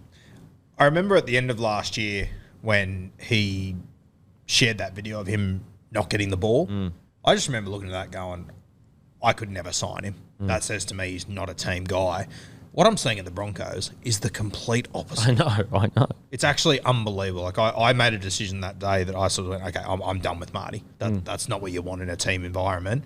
Yet he arrives up here and he's happy just to be a role player and play 20 to 30 minutes, never anything more. Even when they've got 7 guys out, he still plays 30 minutes of footy in this game. But he's happy just to play his role and be part of this team, which I think is great. Full credit to Marty. What do you think of the game, Timmy? Yeah, as you touched on with, like, you can't win a premiership without depth, and they have it in spades, the Bronx. No matter who drops out, they've got someone who can come in and do a job to an elite level. Tristan Taylor comes in at fullback, does a great job. The only spot you're probably lacking maybe a little bit in terms of, this is by the Broncos standards of no matter who comes in, the quality is top notch, is Jock Madden in the halves. Not a knock on Jock Madden. He's a terrific backup half, but like if one of the halves goes down, all right, we're weakened there quite substantially, but you have so much depth across every single position in that squad. You touched on the Warriors game back in round 13, that first major Origin bye week. That was one of the great wins from the Bronx. They've done it again this week. Look, if they did it against that doggy side at Suncorp this week, I wouldn't be overly sold by it, but as Guru said, beautiful day at Belmore. Josh Reynolds' farewell. The Dogs had everything to play for. Everything this season. Yeah, so I thought it was brilliant from Brisbane. And I think the best thing about the Bronx is that they have strike across the entire park. Everywhere, yeah. They can score at any given time, in any given position. They're not, like, there are teams in there where you go, they're very left side, strong side, or they do all their damage through the middle, fast play, the ball through the foot. Broncos can get you anywhere. Yeah, agreed. That's a great point. Like literally from number 9 all the way to the Sting, every player can score points. Yeah. Another guy I'd want to talk about is Brendan Piacora. Jeez Louise. Like I think there was a year where I was like, is this guy never going to reach his potential? Is he going to be that guy that hits that first grade mark and maybe because he was so good in the juniors, they just don't take that next step? But I think he's beginning to take the next step. So much so that when Ricky gets back, I would probably put Kurt Capewell in the middle and maybe even bring him off the bench. That's how much I've really liked Brendan Piacora. I think you definitely need to keep Kurt Capewell in the side. So whether it's Brendan on the bench or Kurt on the bench, but I just think the more minutes you can get into Piacora, the better he's going to be long term for the club. And I think that Kurt Capewell can actually do a really good job in the middle because what's he good at? Tackling his ass off. You get him in there, you go, mate, just go crazy. take away all the flashy stuff. You don't need to worry about that anymore. You don't need to be damaging ball runner or a line runner. You get through your work in the middle. I think in general it's time for Kurt to move into the middle. Yeah, I think so. I think he's a good tackler, but I think he's getting beaten for pace, and he's just one step too slow out there now, I think. And I just think that he's, probably 26, 27, probably 28 now, around that age. And I just think that his attitude is suited more to the middle. You know what I mean? Like, for example, sometimes you look at his stats and he's got like 6 or 7 missed tackles. It's usually because he's trying to tackle everything rather than getting up in systems and staying, square. Whereas in the middle, because you've got such small spaces around you, that's great. Like, you're going to be getting up, line speed. So I agree. I think he's going to suit the middle. 30 years old, Cable. Yeah. Turned 30 last week. Yeah. Real Britain Nickera vibes about Piakura's line running. Oh, mate. Jeez, he's going to cut some opposition open for years to come. And I think he's got a lot more muscle mass to put on as well. He doesn't look filled out yet. Yep. I really, really was proud of the boys. And in performances like that, it makes you proud that you were lucky enough to wear the same jersey as them. I thought Keenan, I think the Titans, that's another guy that hasn't been spoken about much. Keenan goes to the Titans next year. That forward rotation with Moe, Tino, Fafita, and Keenan coming off the bench. Keenan's a big fucking boy. He's really, really good. He'll be missed for depth, I think, at the Broncos. But yeah, I thought he did a good job for us up front. Another guy, I thought Adam Reynolds was incredible. But geez, I can't wait to see Ezra Mann just play more and more footy. When we talk about X Factor, doesn't he just have it in absolute spades? And he will try anything in any moment. Yes, it gives me a heart attack. As I said, sometimes I wish we were more grindy, but geez, he's good to watch. Doesn't it feel like an age ago that we were sitting here last pre-season talking about him going, I don't know if he's going to be the guy. A year or two, then he may be the guy. Yeah. It's a bit early, we were saying. Bring him in 14, he'll play a couple of games here and there, and now he's just... he's named at 5'8" every week, and you don't think twice about it. Yeah, no way. And if anything, you're sitting there going, mate, this guy is just scratching the surface of what he can deliver. If Jock Madden wouldn't have arrived a year earlier, I probably would have said Jock Madden will be the 5'8" performance from here. Agreed. Or even Billy Walters. Yeah. Actually, I think Billy Walters was ahead on it when we were watching the preseason. Yeah. And we're saying Ezra... Walters carved up the trials. He did. And Ezra was still so young. We were a bit too young for it. And who else was there? Someone else was there. Tomato Martin was there too. Yes. At that point, yeah. Yeah, and we were leading towards... Anyway, and Ezra come in, and ever since then, it is so exciting to see what he's going to develop. All I imagine is in 6 years' time, him at Suncorp Stadium, imagine the player he's going to be in 6 years' time at Suncorp Stadium in that Broncos jersey. It honestly, the way he plays reminds me so much of the 90s/early 2000 Broncos. So much. I imagine him, I could see him out in the field with a Kevy Walters or an Alfie, just blitzing it through the middle. You just need the right guy next to him. Oh, for sure. Which you've obviously got right now. Mate, yeah. Adam Reynolds. Jeez. One of the great trades all time in regards to, usually there's a loser in a trade or the Rabbitohs lost or the Broncos lost because Reynolds came up, he couldn't play footy. It's one of the biggest win-wins I've seen in many years where both clubs have come out in as good or better shape. Who do you reckon's a bigger winner? Broncos? I reckon Broncos are, but who do you reckon? Broncos or Rabbitohs? I reckon the Broncos are slightly. Yeah. Who do you reckon? I think Broncos for sure because of how good Reynolds has been, but you can't discount how much value it's been to the Bunnies to keep Cook and Trell and Cody. And to give Elias time now to play footy. Yeah, I think South purely because there's no way we get White next year if Reynolds was still there, for example. Would we have re-signed Latrell, Cody, Cook? I think you're right, it's a win-win, but yeah, South's definitely reaping the benefits for me. And I don't look back at South's finals games last year and go, oh, they lost that because they were half-back short. Yeah. Billy Walters had one of his best games so far. I think he's getting better and better at the 9 role. I think that if his name wasn't Walters and it was Smith, well, if it was Smith, it'd be even better. But if his name was I don't know. Williams or something. I think more people would be fans of Billy Walters' work. The pressure that comes with the name Walters, Smith, Williams. True. I think that Billy Walters is getting better and better. I think he's been really good for us. I'm still surprised that Smoothie was on the bench and Corey Pakes isn't. Is he injured in reserve grade? I'm not sure. It's like Pakes has fallen off the side of the earth. Because I look at Corey Pakes, I'm like, he could add a lot coming off the bench, a lot to us. What did you make of Moser the other night? Did you get to watch the under-19s? Oh, I loved it. Yeah, silky. Just if you looked at his stats or whatever, you'd go whatever. But I thought Blake Moser in under-19s, we spoke about it, I think, on Packer Up Boys, but he just has that extra kind of class when he's playing. Composed all the time. Really composed, good service, directing the boys, a lot of talk. Mate, next year, Billy Moser, I think that most likely Billy Moser, if he doesn't start the year, by the end of the year, it'll be Billy Moser starting and Billy Walters will be our 14. How do you reckon Blake Moser will go? Oh my God, Billy Moser. Fucking hell. What am I saying? I'm fucking off my head. I'm Blake Moser's fucking number one fan. I got his name wrong. Yeah, Blake Moser, I reckon. It's a good one from Tom Williams. Phoenix Crossland. Yeah, I think by the end of next year, Moser will be starting and Walters will be 14.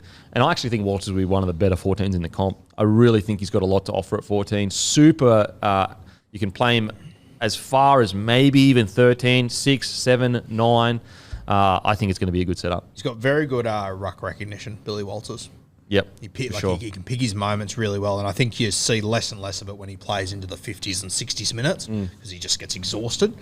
We've said it a few times in the last few weeks, when you play halves at hooker, it just does add a new dimension to what they're able to do there. So I think it'll be a great 14. Guru, what a 1 to 10 of the could be anything scale. Moser, where you got him? Ooh, probably 7 or 8.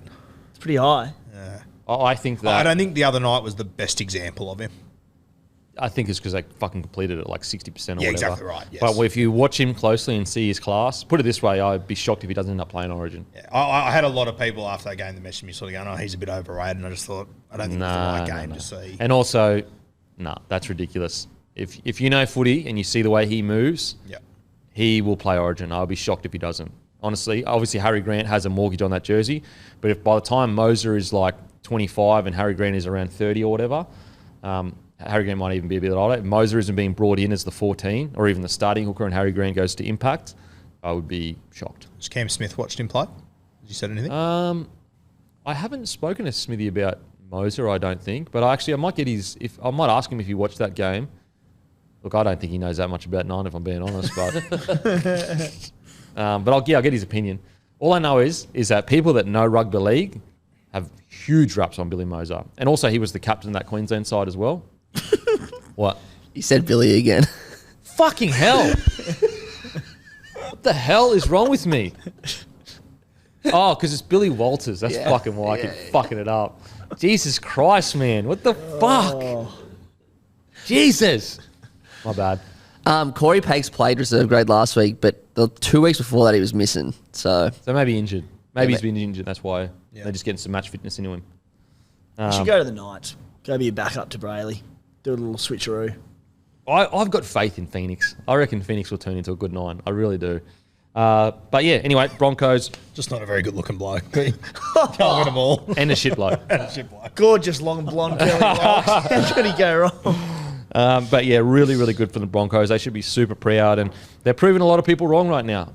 Everything was set up for them to, have the same thing happen as last year, and they've absolutely nailed it. Love the fact that Selwyn Cobbo was in there, bloody making tackles in the forwards. Apparently, Kevy was saying that he just wants to get amongst it. So they said, you know what, we've got a great Dean Mariner coming through. Get him on the edge, get Selwyn in there. How good. Scary is that? Oh, mate. Selwyn Cobbo is just fucking Bloke unbelievable. scored probably the best chip over the top try I've seen in ages last week, and he still just wants to get more amongst it. So he gets amongst it. They put him out in the wing, and he fucking sets up a try. He's so good. On to the doggies. Actually, before we get to all this is about the doggy as well. That call, Selwyn Cobbo 10 in the bin, you are kidding me. You are kidding me. Like, we have gotten so far beyond, we are reffing purely on optics. If Selwyn Cobbo's knee doesn't accidentally hit Sexton, it's not even a penalty. We went past the play. So the play has happened. The only reason it gets called back is because someone is injured. And then on top of that, the only reason Selwyn got sent 10 in the bin is because someone was injured. I have to say it, but the reffing on the weekend was not up to NRL standard, in my opinion. It was really, really disappointing. We talk about players when they don't play well. I didn't think the refs were really good on the weekend. And, the Fafita try against against the Raiders that they try to come out and defend. And look, respect, that's their opinion, but I don't know how you can defend this. His knee hit his head on the way down. All he was doing was trying to fend him. If the knee doesn't hit, Sexton gets up and they play the ball and it's all good. I think it's craziness. He didn't get charged, so. Yeah, he didn't get charged. But he got 10 in the fucking bin. Unbelievable. I think refereeing on optics is perfectly put. That's what we're doing. That's all it is. It's all it is. We are reffing purely on optics. If it looks bad, we look for a penalty. We had that situation earlier in the year with the Canberra Raiders where Jordan Rapana stood up and he had a fountain of blood coming out of his head, and we straight away went, oh shit, got to do something with this. Doesn't look good. And then, just another example of it. Mate, it's just... I think there was another one where the ref changed his decision post-decision. Last week, Tane Doggies. Milne last week, yeah. Doggies South last week, Tane Milne. Yeah, it's like purely on optics. Like, yeah, don't get me wrong, I don't want players getting injured. Like, I feel for them. But that doesn't mean it should be a penalty. Things happen on a footy field. It's a brutal game. Yeah, people get injured. Anyway, I just thought that was ridiculous. I hope Sexton's all good. Apparently, he is all good. I think I heard James Graham say it a few weeks ago. I think it's so perfect. We're trying to advertise rugby league as the game for everyone. It's a game for some. That's what it is. That's why we watch it. It's not the game for everyone. Exactly. That's why it's so good. That's why it's so entertaining. 100%. It's like MMA and UFC. Not everyone can be a fighter. That's why we admire their bravery. And they own who they are. They own that that's their, How about flight over to Europe last week?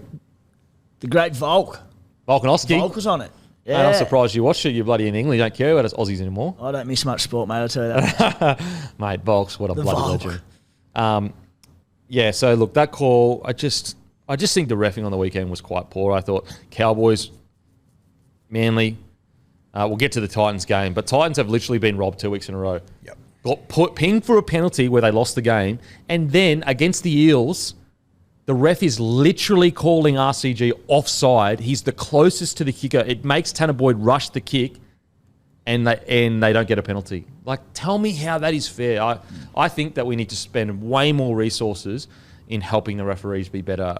I think that they seem to be starved for resources, because I feel like the standard of reffing yesteryear was better, and maybe I'm just rose-coloured glasses, but I think that too many changes without enough resources, and the refs aren't being given a fair crack to be the best they can be. As a segue into this game, obviously that's when Sexton left the field. I thought the Bulldogs looked completely different without him. He's bloody good for him. He's been a fantastic signing. I don't think they would have won that game with Sexton, but they were in it at that point. Yeah, agreed. And I love that Sexton was immediately working over that right side Ezra Mam. And these are the little details that a genuine 7 brings. They go, okay, what's the game plan? Ezra Mam has been known to miss some tackles. Also, is there fireworks in attack? What do? We make him tired. It sounds so simple. You would be shocked at the amount of NRL teams that go out there and don't stick to a game plan. You would be shocked.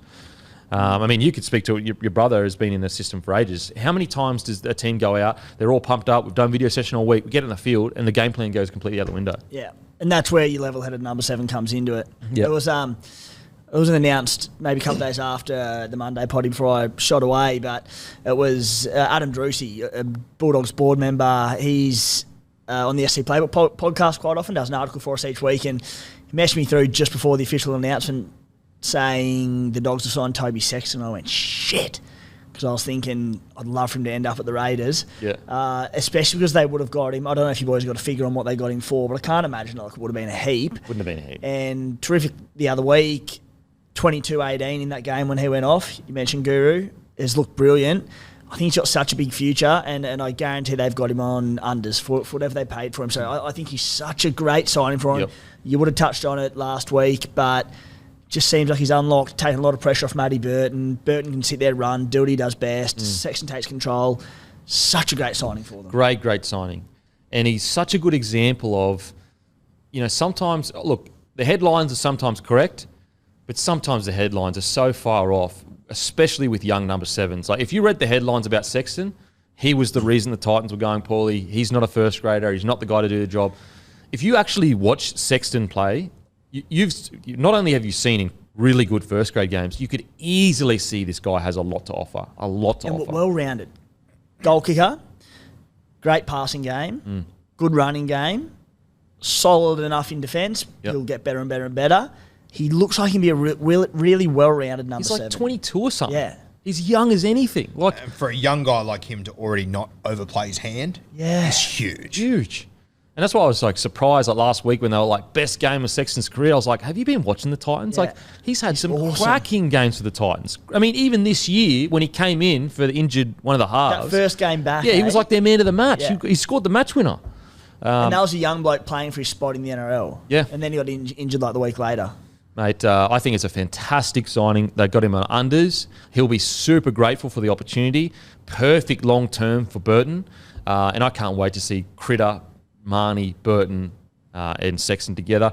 Outside of that, look, I've been saying it for quite a few weeks now, but the edge defence especially, but overall, the edge defence especially need a complete overhaul in defence systems at the Bulldogs. Now, whether they recruit in more defensive coaches, whether Serraldo needs to rejig his defensive systems. Like, for example, when I was at the Broncos, we had a very different defensive system when I went to the Warriors. And I'm not sure whether he's changed it, but I couldn't really get my head around Ivan Cleary's defensive system at the Warriors.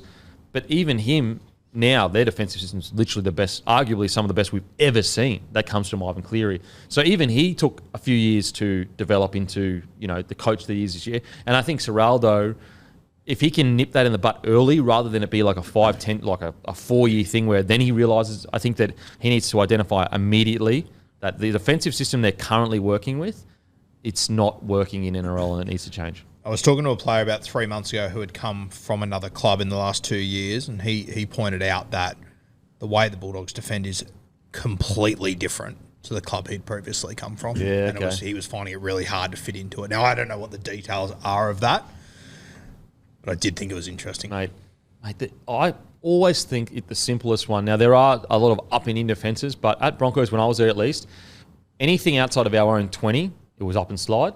And then if it was basically you could make the call to jam in if you could see it and you needed to, and then people would fill in behind. And then when we're on our own line, it was jam. I'm with you, Kempy. I reckon the up and out, provided you've got the side to do it. Not even that, actually. It's just the safest, the easiest defensive system. You just need to work hard. Up and in is terrific, but it takes a really good outside bat to be able to do it properly, to get the timing right every single time. And for the people that are a bit raw to rugby league and sort of the technical side of it, you think of probably the best up and out I've ever seen system is the Melbourne Storm. They've made a dynasty out of just being unflappable at it. A Manly Seagulls type side, they're an up and in where they'll go and they'll look to jam and shut down the play before it gets to the winger and the outside backs. Melbourne, they're just let's go wide. We'll just push it wider and wider and wider. You'll not get around us. Yep. But I'm with you. If you're struggling, just go back to the up and out. Yeah, just real simple. Because all you have to say is, boys, if we're up and out, that means everyone has to keep their feet moving. That's all. It's all attitude. Whereas up and in, you can get away and you can almost expect the outside men to shut the play down so we don't have to keep moving. Yeah, when up and in goes wrong, it can go horribly wrong. Horribly As I wrong. said, if you've got the side to do it and nail it, sweet, but it's hard yards. Absolutely.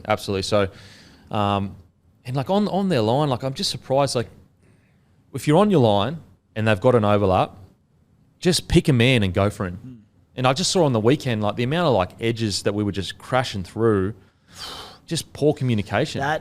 The Xavier Willison try, and this has nothing to do with defensive systems, but his dive from dummy half, that was one of the softest tries I have ever seen. My God. And then Billy Walters, also known as Billy Moser, dived over for a try from dummy half.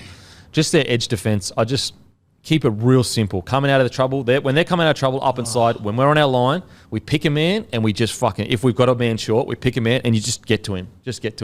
Now, look, it's easier said than done. We're on the couch watching, they're out playing, but I think the Bulldogs' defensive system needs substantial change. I thought Skelton came in. He obviously made his debut the week before, but this game he came in, played the full 80 out on the wing. 21 hit-ups, which I thought was fantastic, and I think he's going to be one of those high-volume guys. Defensively, he's not, I would say, 100% ready for first grade right now, but he'll get there. And a kid to watch because he has got huge upside. Skelton. It'll be interesting to see. Josh Adokar obviously didn't feature in this game, so Blake Wilson was originally named on that edge. Then there was changes. Blake Wilson was on the other side, and they moved him back to the left and Skelton to the right. So it'll be interesting when Josh Adokar comes back.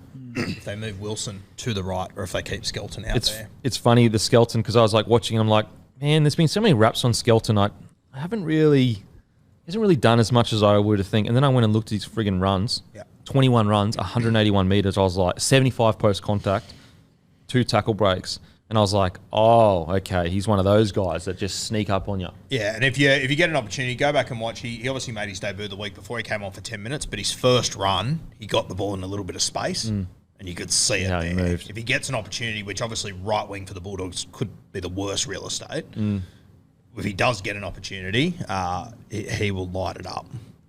But yeah, with the Bulldogs in regards to individual performances, look, Jacob Carraz continues to just fight for every metre that he gets. He ran for 230 metres, 22 runs, 70 post contact, 10 tackle breaks. I think centre's his position. I think it is too. I really do. Get him close in there. He seems like, at the very least, he seems like a player that will listen to a coach in regards to defensive systems. But yeah, the amount of work that he got through, he's such a fun player to watch because you know he's going to rip and tear each week. Outside of that, like Tavita Pango Jr. has good moments, has shocking moments, and it's like so. He's another guy where I just wonder. He's what, 27 now. Surely coaches have said to him, mate, in our own 40, just tuck it. No offloads, 0. Even if there's going to be a try, 0. Only time you can offload. Even Blocker said it on commentary. As soon as we get over halfway line, or even the 40. Then you can have a crack. But till then, just run hard and straight. It'll come. It'll come. It's hard to believe that conversation Surely. hasn't happened somewhere in the last 7 years, though, right? Like, Yeah, surely. Because like he basically, I think he offloaded, they knocked on, and we ended up scoring a try. And then he offloaded, and they scored a try. So it's like hard for people to be critical because it's like they scored a try off it. Like, so it works. It's just got to pick his moments. So for me, like if you have a look at their side, like it's almost like they tend to use Jaden Ockemore more as a forward now than TPJ. Like for what you're paying TPJ, I'm just not sure how long Canterbury can keep doing this. Well, 35 minutes and you're paying him 600,000 or 700,000 a year.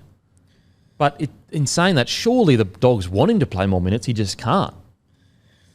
You know what I mean? Like, surely then... Yeah, like I agree with you. But also, like, if you're paying a guy like him 600 or 700K... Like 60 minutes. I want 60. He was playing 80-minute games at the Broncos. Yeah. I don't think... Like, clearly they don't want him playing big minutes now, and it's been since the start of the year. He they don't have the luxury to do that. Yeah, he said at the start of the year, I know I'm a middle forward now, I'll play him a 45, 50 and rip in, but he, plenty of times in his career, I believe, he's played 80, 75. He has, definitely. Yeah. Even between edge and middle. And so, like, surely the Bulldogs aren't going, oh, no, we just want to use him as a part of game plan 35 minutes. I'm like, they don't have the luxury to be doing that. But I don't think they trust him defensively to be out there for those longer minutes. Yeah, no, I agree. I'm that's what I'm saying. Yeah. Like, I don't think there's any chance the Bulldogs are going, no, we only want to use you for 30. I think the Bulldogs want to pay him for fucking 60 minutes, but he clearly struggles with his gas, maybe. Yeah. Who else? Preston. Once again, Jesus. He is so good. Can you find how long he's contracted for? Because I tell you what, you'd want to extend him now. If he's only on for another year or two, if he's on for another 2 years, I would extend him right now, immediately. Wow. He's contracted till 2027. Okay, so that's smart from the Dogs. That's great. Got to give the Dogs a rap for that. That's what the Tigers should be doing with Buller. Did he extend throughout the year, or did they just sign him on a 4-year deal? I've never seen that before, so I'm not sure. They must have done it during the year. They must have done it because, like, he was unknown last year. Yep. He was barely in the first grade squad. He was at Northern Sydney Bears. He wasn't in the first grade squad. Yeah, he was at the Bears. Yep. And then he came to the club. So they must see that is shrewd as anything to just see the games, go, wow, this kid's got something special. Lock him in long term. He is going to be on peanuts when he's one of the best back rowers in the comp. Probably sitting there as a captain for him in 5 years' time. Something. Well, put it this way. He's been in the top 5 back rowers in the NRL regardless of rookie this year. Fair? Yeah. And then on top of it, just the fact that he has, through juniors, played 5'8". I believe he's played centres. He's so versatile that he hasn't had to at the Doggies, but at a pinch, if he had to, Serrata's got the option to go, mate, just jump in the halves last 20 because we've had injuries or centre or whatever it might be. Yeah. He's on your David Stagg, I reckon. Staggy. Oh, he could be on you, David Stagg. He's got a bit of Stagg about him. Very Stagg vibes. Yeah. Same hairdresser. Yeah. Same position. Yeah. He was signed till 2025 or 2024, sorry. And then in round 8 this year, he got re-signed till 2027. That's smart management. So many clubs could take, I guess, note of that. Like, that's super smart. Get him while he's still grateful to be there. He's grateful for the opportunity. You throw, 400, 500 grand in front of his face, and he's sitting there going, "Oh my God, that's more money than I've ever seen. I'm set up. I don't have to worry about money, at least for the next decade." But really, he's getting on massive unders. Smart. He's a guy that I think I would be looking at, starting in the next year or two to bring into a New South Wales camp. Yeah. Start to get him ready. Yeah, agreed. He's got that. He's got the right mindset and attitude about him. He's gone the long way around. I love that in guys. Yeah, absolutely. In regards to overall performance from the Bulldogs, pretty disappointing. Pretty disappointing.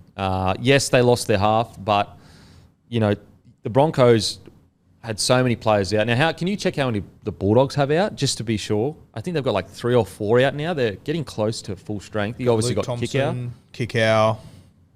They lost Sexton during the game. So yeah, Beyond Otto's still out. Oapu's his neck. I think he played New South Wales Cup on the weekend. he played Oh, half there you back. go. Yeah. And then I just want a more like experienced first graders that are Probably Kickout. Fox, Thompson, Kickow, and then like Ryan Sutton. Yeah. That's probably Yeah, about it. so I just think that, they had 3 or 4 out, but you would have hoped the Bulldogs wouldn't have 44 put on them. Now, if they had lost 20-16 or 20-10 or even 20-6, you go, yep, okay, I can see that. Broncos have incredible depth. They're going so well this year, but getting 44 put on you against a really understrength Broncos side, I think that's pretty disappointing. Stephen Crichton, the only signing for next year. Yeah, I think so. So, Oh, yeah, Broncos. God, he's going to be interesting. He is. Yeah, Yeah. I mean, they need a gun centre. So you'd have him and Kiro's. Going to be interesting what happens with Alamotti because he was in reserve grade as well, I'm pretty sure. Even Braden Burns too. Like he's solid. Like, Maybe you go Burns on the Sting. Oh, no, because you've got Skelton. Anyway, so really disappointing, I think, to be honest. Like, yes, they were in the game with Sexton, but to leak 44 at home in Belmore in such an important game when your season's been so poor, pretty I disappointing. think we said it last week too, but as much as I think Bulldogs fans sort of undervalue how important he is to them, I think they're really going to miss Jake Averillo. I think you'll realise how handy he is to have once he's gone. Yeah, I You can agree. just plug in at any position in that back line from 1 to 7 and do a job for you. Yeah. He's another guy where I think that at another system would be really flourishing in a specific position. I can't wait till we get to round 7 and there's an injury and Wayne puts him in any position and then we'll all go, oh, that's what he is. And he'll kill it there. Because you have to remember, the first couple of years of his career, he was forced to play 7. As if it's going to take 7 games for Wayne to find the perfect position for Averillo. We've seen one training session go, Yep. oh, he's a wing, he's a centre. Got him. He's a fullback. But he started his career and was forced to play in a struggling doggy side at 7 for what was it, 2 years? At least 1 year. Oh, yeah, I'd say it was close. So is that the best environment for a young fella to find his feet when he's clearly not a 7 and everyone could see that he wasn't a 7? So I agree with you, mate. All right, on to the next. Before we get to the next, though, store shout-outs.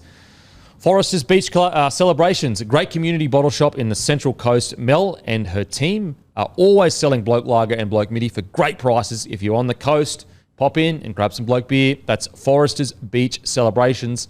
Blue Gum Hotel, Watara. Great pub on the North Shore of Sydney. Currently selling Bloke Lager and Bloke Midi in their bottle shop. Super convenient place to grab a 6-pack after work. So head down and grab some Bloke beer at Blue Gum Hotel, Watara. Dam Hotel, Hamlin Terrace. Hamilton Terrace. Huge bottle shop that has been one of the original supporters of Bloke beer. Pouring on tap and also selling in their bottle shop. A great place to head for a feed and grab some Bloke beer. That's the Dam Hotel Hamelin. Katara Discount Liquor. Massive celebration superstore in Newcastle. Can't beat their prices on both Bloke beers. Pop in, see Alex and his team and buy some cases of Bloke beer for extremely low prices. That's Katara Discount Liquor. Now on to Cowboys defeating Manly at home. 19-8. I'm going to sound a bit harsh here, but I actually think that the score doesn't reflect how dominant the Cowboys were over Manly. I think that the mixture of some tough reffing, but also just errors by the Cowboys. But when the Cowboys got a roll on, they absolutely tore the Manly side apart through the middle there. They could not keep up. So really good win for the Cowboys, even though their completion rate was quite low. And I'm actually getting a bit concerned about Manly as a club. I was, Seabold, I thought that everyone should give him a fair crack. I thought that he had a lot more coaching left in him, and maybe he still does. I'm not saying that the jury is out now, but I do think first year so far has been disappointing at Manly, and I'm concerned for him going forward. I agree. It hasn't been ideal. They've had injuries and whatnot, but just I'm struggling to understand the direction Manly's going in as well. Yeah, that's what I'm saying. I'm concerned about and it's concerning this week, but I'm also looking at 3 and 4 years down the track. I'm just struggling to understand where they're heading and what their plan is. What's their culture? What's their DNA? Exactly, what's their culture? What's their DNA is a perfect way to put it. What is their DNA at the moment? Whereas I think Manly for the last, as long as I've been alive, you always knew the culture of Manly. Even when they were struggling, you knew the culture of Manly. I don't know. I just don't. Right now, it feels like the culture is, let's hope the Trbojevic brain it. Yeah. If they're not there, well, fuck it. It's, I don't know what the direction they're heading in. Brooks on a 4-year deal. If it was a 2-year deal, I would say it's perfect. I still think they're going to be a better side with Brooks and DCE in the halves.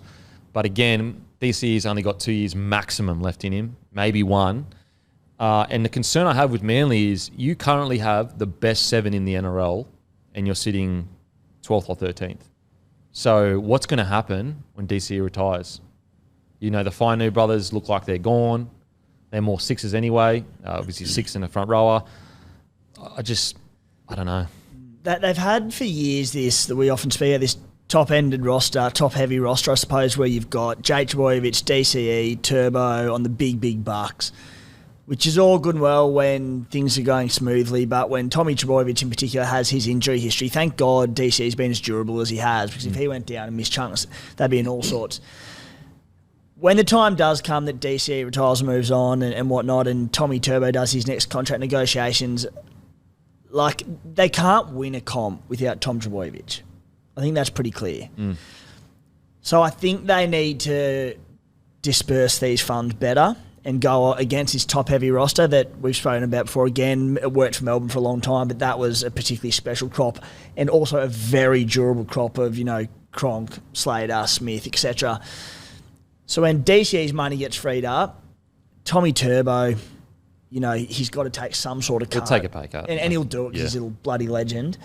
And just go out more evenly across the roster because Tommy goes down, they can't compete well enough. And it's not using the game on the weekend as a specific example, but I just think when we're talking long term, that's the way I see it going. Well, the sample size is huge. Yeah, it's massive. So, and the worry I have at the moment is, outside of DCE, tell me one player that's playing career best form this year. None. Yeah. And so there's no reason why they shouldn't be. They're a year older, they're more experienced.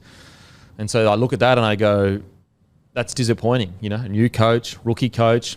He's been around the game for a while now. And there's a couple of guys there that I think are in just about perfect positions to be playing their best footy. I mean, could you imagine Josh Schuster ended up with a better halfback for him than DCE? You literally couldn't. Could He's you the imagine, best 7 in the comp this year. Could Ola Kawatu get a better halfback on his edge? No. Manly's injury ward right now. Tom Trbojevic, gone. Ben Trbojevic, Fringy. Carl Lawton, Fringy. That's it. Yep. And again, not they're getting smashed or wiped off the park, but things aren't going that badly for them. No, there's not disaster of injuries here or there, and as I said, it was 19-8, but if you watch that game, the Cowboys were a much better side. That to me personally, it looked like a top 8 side, a finals footy side versus a bottom 8 side. And you might say, well, of course, Manly are a bottom 8 side. Yeah, but heading into this year, a lot of us had them as dark horses, and their squad is much. I mean, this is essentially the same squad that made a prelim 2 years ago. And you could say, well, Tom Trbojevic led him to the prelim. He's a part of the squad. Do you think even if Tom Troy was back, do you think that they'd be making a prelim this year? I don't think they would. You mentioned, we just spoke before about, what's their DNA and all this sort of stuff. Jake Trbojevic on Wednesday night played 60 minutes. He backed up and played 80 minutes Jesus. For Manly the other night. He made 54 tackles and he missed 2, which, I'll be honest with you, I'm almost disappointed. Because Jake is normally make 55, miss 0. But, I don't know if I'd be able to make eye contact with Jake after that game. Yeah, it's a good point.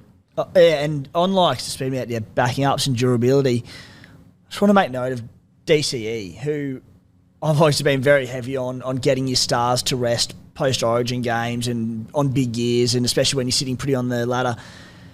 DCE, I feel like I'd be surprised if he's ever been rested after an Origin game, and you don't even the question doesn't even arise. no. It's like DCE's backing up, and he's probably going to kill it Yeah. every year. Like Every he's 34 years old, and you see a club like the Roosters will rest Teddy. Munster had a rest a couple of weeks ago, and the Panthers resting a heap of their players. DCE, it's never a question mark. Yeah.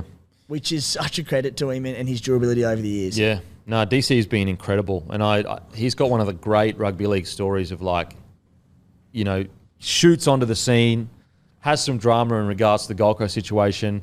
He has fought tooth and nail to be remembered the way he should be remembered, and he's delivering. But that's where, from a DCE perspective, I love it. It's incredible. From a Manly perspective, I go like, with a 7 playing this well, and you're still struggling to put together at least 3 or 4 decent games. Like, is there a more consistent player this year than DCE? You know what was really interesting about DCE, mate? Like, he's 34 years old. He debuted in 2011. So what does that mean? He was 20 or 21 when he made his debut. He's at 298 games. So he's almost at 300. I'd be shocked if anyone that's played 300 games debuted that late. That's a good point. Like, you have a look throughout his entire career, 2016 was the least amount of games he played in a season. It was 19. Far out. He's gone to more than 20 games in every other season of his entire career. He's currently sitting at 15 for this season, so he'll get there. So he'll knock out another minimum 2 years.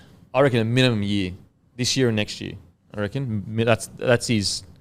If he goes another year, I wouldn't be surprised, but I'll be like, I think he'd be pushing. He's still a Kangaroos in Queensland 7. Oh, though, for sure. like. I just think that the reporting hasn't been very confident that he's going to be around for another 2 or 3 years. I don't know if you've got the same vibe. The vibe I've got is like, maybe not.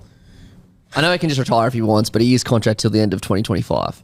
So that's next year and the year after. Yeah. So 2 years. So he'll be on track if he sees that out for 350 or something. 350 plus. Yeah. 298 at the moment. So yeah, probably 2 years then. I doubt he'd leave early. He's a they guy can't that afford I've it. thought for about 3 years now. Oh, he's got 1 more year to go. Yeah. I'm sick of trying to guess with DCA. And you can just see in like 2 years' time when there is talk for a time, and is he going to stay? Is he going to go? There'll be some upcoming half that goes, no, I'll sit here and tutor him for the next 12 months and get him into where he needs because he loves that club. Yeah, so DCE, actually, I agree with you, Timmy. I reckon minimum 2 years probably. Maybe he retires from rep footy maybe next year. Yeah, something like that. Yeah. Mate. That's every chance because of like... Got I Dearden was actually thinking about next year with KP and where he fits in, and I was like, where the hell does he come in? And you're right, he could play as a 14 comfortably, but then you've obviously got the hooking rotation of Hunt and Harry Grant. But like, say Ches was to retire, be it next year or the year after, that could come at any minute. Yeah.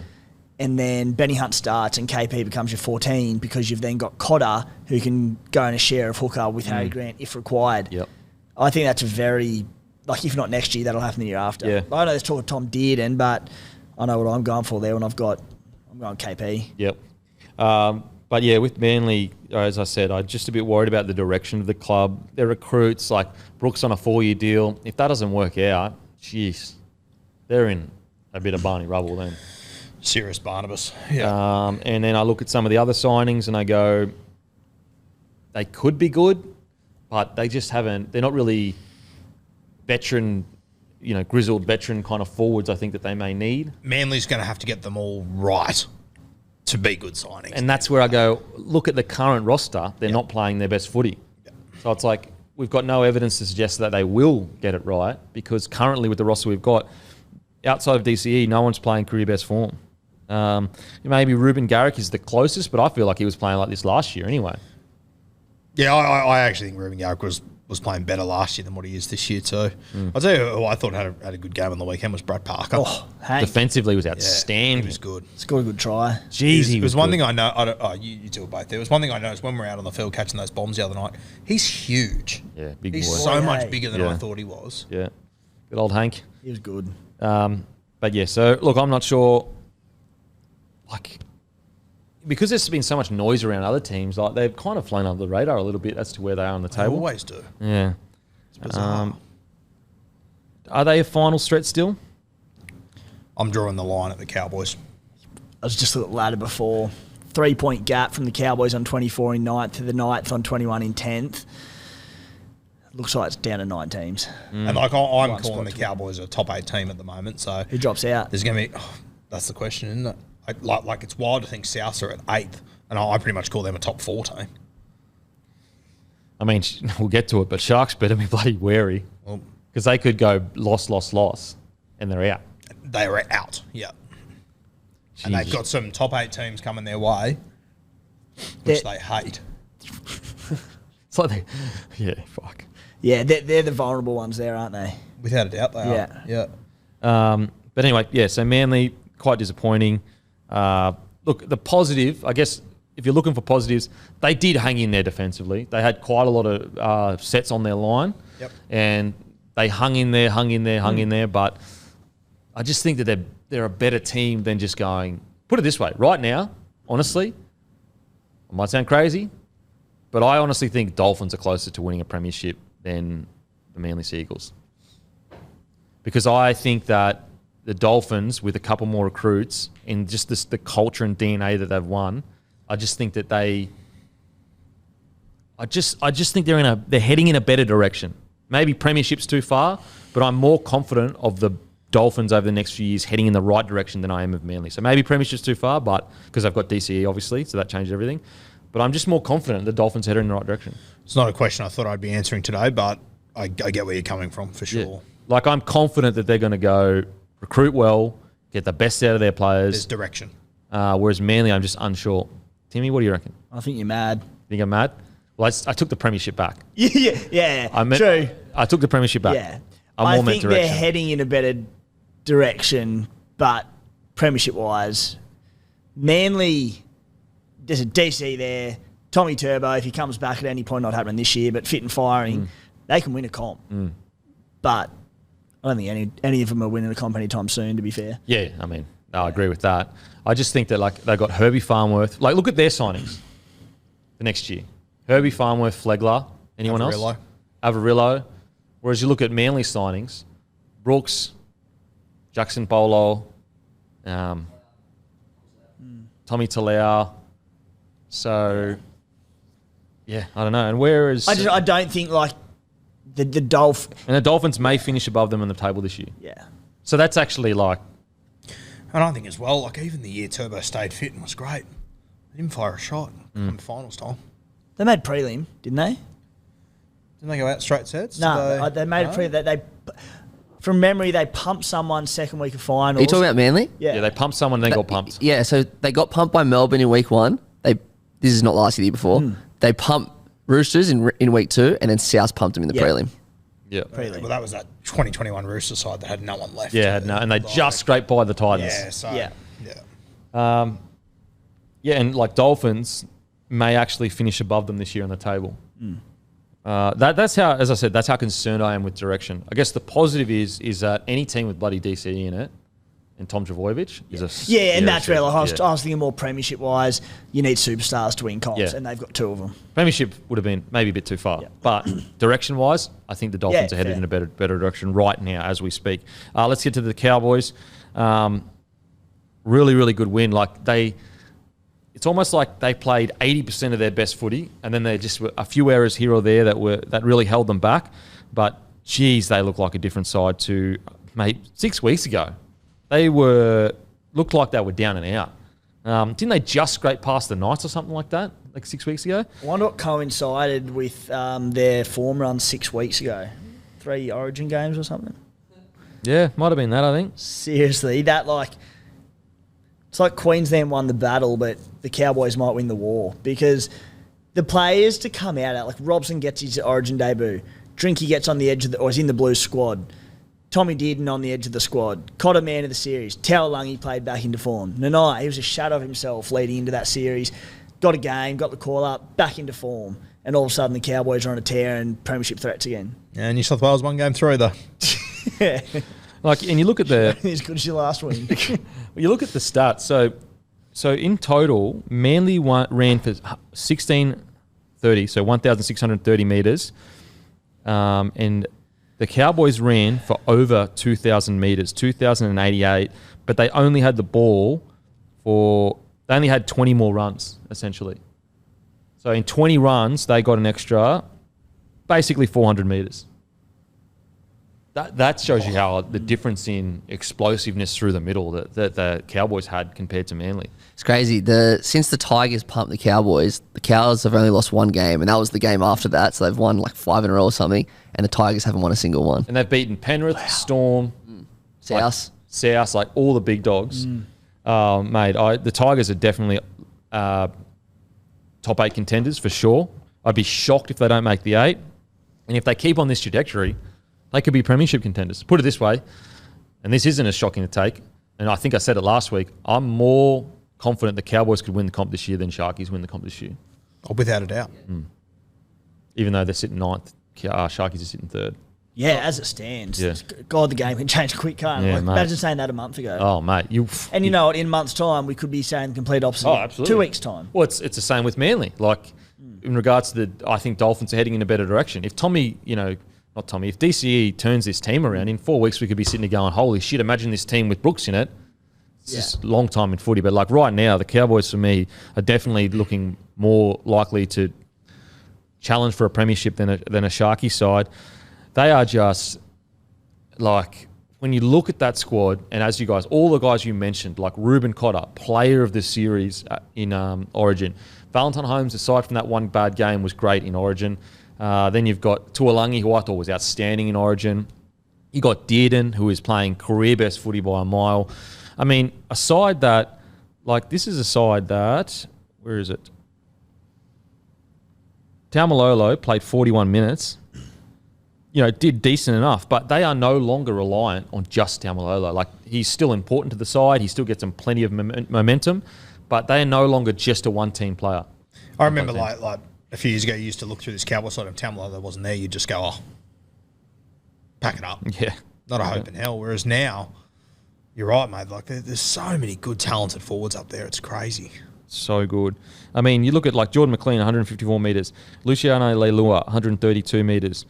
Jason Taumalolo, he had 147 metres. Like, think of how good that is spread out between your front rowers, or your big boys.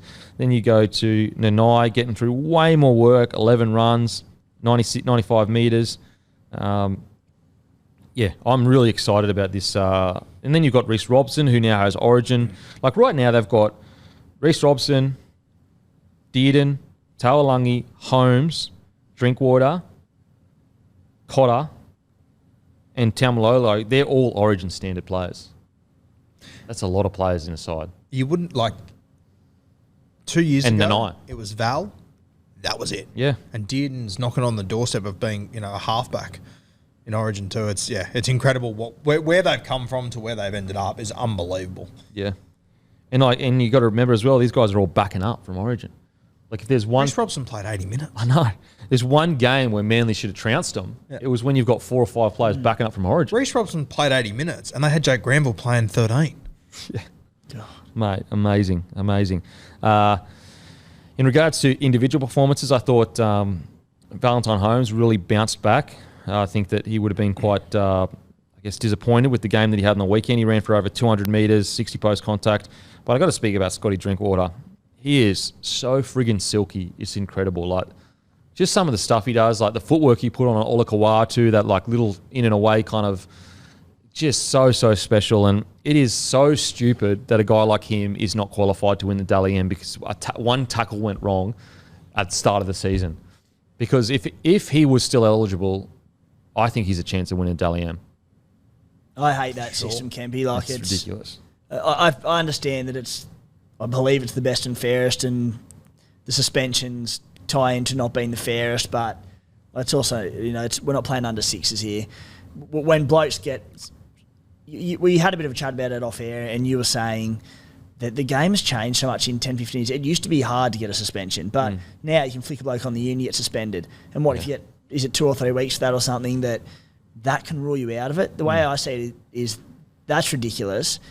And if you miss games, it makes winning it even better. Yeah. Like, why is this a thing? I don't get it. The game is nowhere near... When these rules were introduced, the game is so much different to what it was even 4 or 5 years ago. Like, we are so much more cautious. People get, maybe the stats don't back it up, but it seems like people will get suspended easier. Now, maybe the fine introduction has changed that. What do you got there, Matty? I was going to say, like, it counts for positional awards too. So, like, Reece Walsh can't win the fullback of the year now. What? So Scotty Drinkwater can't either. Neither can Scotty Drinkwater. And they've been the best They've fullback. been the best And too. like the positionals, they're not best and fairest for the position, are they? They're just the best player in the position. So why? Like, Bizarre system. why? It's so stupid. Another one, Kempy, you said it off air, but like judge it on the nature of the suspension, where certain things can be. All right, you've done this. This was so fair, whatever it might have been. That all right, that rules you ineligible because it's not fair play. But when it's a slip up of the arm that gets you 2 or 3 weeks or whatever. Yeah, like when you're coming across to save a try and you hit someone in the head with the shoulder, like, does anyone really think Scotty Drinkwater intentionally shoulder charged Corey Oates in the head? Like, no. A try was about to be scored. He's got a 100-kilo fucking winger storming on him. He's just doing anything he can to stop it. Anyway, it's a silly system. I don't understand it. But back to the Cowboys. Just their pace through the middle and the amount of roll-ons that they got, geez, it looked impossible to stop. It really did. As I said, if they had a few calls go their way, but also just, they completed at 71%. If they completed a little bit higher, I reckon it could have been, it should have been like 30-8. That's the difference I saw on the sides. I agree. Which is, again, worrying for Manly because Brookie used to be a bloody... literally a terrible place to go. They would just somehow drag you into their style of footy. Who else stood out for you guys in regards to Cowboys? Just one more thing that I saw on the weekend too about Scott Drinkwater. I think I read a thing the other day that he's got, 21 tries for the year. 17 of them have come in the last 7 weeks. Yeah. Wow. Like he obviously had that game against Tigers. He had 5 tries. Just the week before that, he had 3 against South Sydney. So he had 8 in 2 weeks. Mental. 17 in 7 weeks? Yeah. Like, far out. It's got to be a record, surely. It have to be, Surely. Unbelievable. Their back 5, the Cowboys, all ran for 150 plus metres. 3 of them went for over 200. Fuck. Jeez, that's good. Like Semi Valame, hasn't he been a pickup for him? I did not think he was a first grader. Neither did I. Too many errors in that. I thought there was just no way he could turn it around. So much potential, big, strong body. He is unbelievable. Honestly, now. when I saw that pop up on my phone that he'd gone to the Cowboys, I almost sort of giggled to myself and just thought, how has that happened? But Kyle Felt can't get a sniff in the team. He's a club legend. Literally. Who's not playing bad footy. He's just not playing as good as Semi. It's unbelievable. Yeah. Semi had 98 post-contact meters. That's tall areas. Yeah. Fucking and again, it's a sign of a good club when you get guys like Semi come to it. I hate to keep bringing it up, but like, look where the Cowboys are and look at this, like Dearden, career best form, Scotty Drinkwater, career best form, Holmes, at least as good as career best form, Semi, easily career best form, Leilua, easy career best form. You know what I mean? Like, you go through the list, they're all playing as good as they possibly can, essentially. And Semi Valame is a perfect example of that. Raiders aren't necessarily a club that are struggling, but I'd probably say the Cowboys, even though the Raiders are higher on the table, I'd probably say the Cowboys, in a finals match, I'd probably pick the Cowboys to win. The fact that they can get Semi to be playing this kind of footy just shows you how good the system is currently at the moment up there right now. Very impressive. Who else stood out for you guys? Look, as you said before, Kemi, I thought the scoreline could have definitely favoured the Cows a lot more, much more heavy than what it did. I just thought it was a good all-round performance from them. Yeah. I thought some refereeing decisions and stuff sort of kept Manly in it. Yep. Now, on to next game. Storm defeat the Roosters 30-16. Couple of late tries from the Roosters. Look, they were in it at halftime. I think it was 6-4 at halftime or something along those lines. 6-4, yep. Yep. They were in at halftime, and then Storm just said, we're just going to keep grinding, and eventually the floodgates opened. The end score is kind of flattering to the Roosters in regards to especially that second half. It was like late tries in the last few minutes. But the Roosters, it's absolutely a disaster year for them. Without a doubt. And I don't know where they go from here. And history tells us that after a year like this, the Roosters get the broom out and go, See ya. We're starting again. Doesn't look like they're doing that this year, though. It doesn't, but just they'd want to change something because it's. I personally, I know that we've seen what the Cowboys have done. I'm ruling them out of finals this year. I don't think they can make it. I don't think they can make finals either. They've got to win, I think, like 5 of their last 7 or something like that. And they've got hard games coming. Yeah. There's been some fans, Roosters fans and fans in general, that have like been critical of resting Tedesco. I think, like, guys, if you can't win with Tupou and Manu at the back, Kiri, Hargreaves, Turpin, not even win, be competitive. It is the Storm. But, like, how much does Teddy have to do for the club before he gets a fair crack and just rest? He clearly needs a rest. Like, Teddy, if there's one bloke that's earned a week off to just relax, it's Teddy. And you replace him with the Kiwi fullback. Golden boot winner. Yeah. Like, come on. What more can you ask from Teddy at the club? Like, what more can you seriously ask him to do for the club? He needs a week off. It's not like just a random week off. He played Origin on Wednesday. Running on fumes, like the week off, rest his body. Like, he should do him absolutely wonders for the run home. Mate, absolutely. And it's needed. And also, you've got the cattle to back it up. So I thought it was really good from Trent to rest him, because if he came out and got injured, then you're definitely fucked. But, you know, in saying all of that, Roosters really, really disappointing. So I just got a stat for you. Saw it on Twitter over the weekend from the Oracle. Since 2020, Trent Robinson's Roosters have won 4 out of 24 matches against Penrith, Melbourne and the Rabbitohs. In that time, they've scored 343 points. Against them, 700 points. That's conceding a tick under 30 points per match. Ooh. Hectic, eh? That is crazy. Wow. Pretty damning. Yeah, absolutely. Like, you're trying to win comps, and well, that's who you measure yourself against. Yeah, absolutely. Absolutely. Look, I think that, and we spoke about it when it all happened, and we felt like that Trent Robinson, it seemed like he was leaning very heavily into this new rule set, recruiting for like fast play the balls through the middle. And it's been a mixture of, I think, leaning a little bit too heavy into that, but also the game then changing the rules again to bring it closer back to what it used to be. And so I think that recruitment-wise, they probably haven't nailed it like they have in the past. I think that they thought that they were going to land players like they did 5 years ago in like Teddy, your Cronks, and even in 2013 when they brought Sonny Bill, Jennings. This time around of that cycle, I don't think they nailed it as much as they usually do, the Roosters, and they're paying for it. Yeah, I think that's fair. Yeah, I just... And like this situation with Sam Walker too, like this sounds worse and worse the more I hear it. It's strange. His knee's still not good, or there's... My vibe is he's not going to play this year. That's what it sounds odd to me. Yeah, the whole situation. You nearly wouldn't play him. Like, yeah. Well, put it this way. Well, do you think he's going to be there next year? That's what I'm getting concerned about. You know what? I am praying he ends up at the Canberra Raiders. Fuck, that's shocking. No. Everything always goes down. No, but like the fit is there. Yeah. I think he's exactly what we need. Was that the question you asked or not? I think so. I don't recall. I don't think so. You asked a question. But he suits Fogarty really, really well. I'm just like, the Roosters don't want to play him in first grade. The Raiders need X Factor. We have money. Sign him. Okay. We'll appreciate him, unlike the Roosters. Yeah. But do you think that, are you getting worried like me that this is going to be, let's part ways kind of stuff? I think it could be, yeah.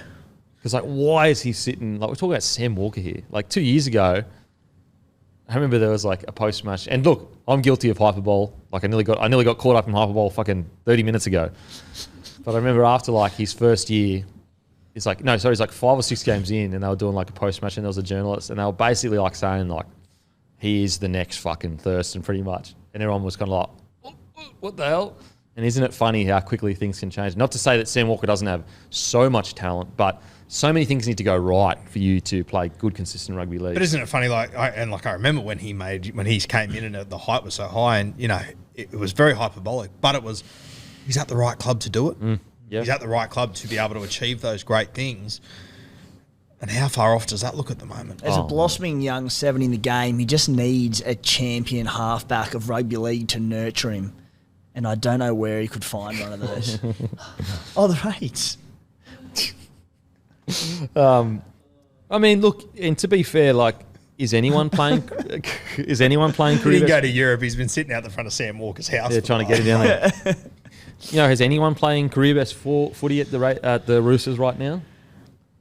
You know, so when everyone's playing poorly, I think that, yes, for sure, it's a responsibility of the players, but I think you do have to start asking questions of the coaching staff in regards to, you know, why aren't the boys playing as well as they should be?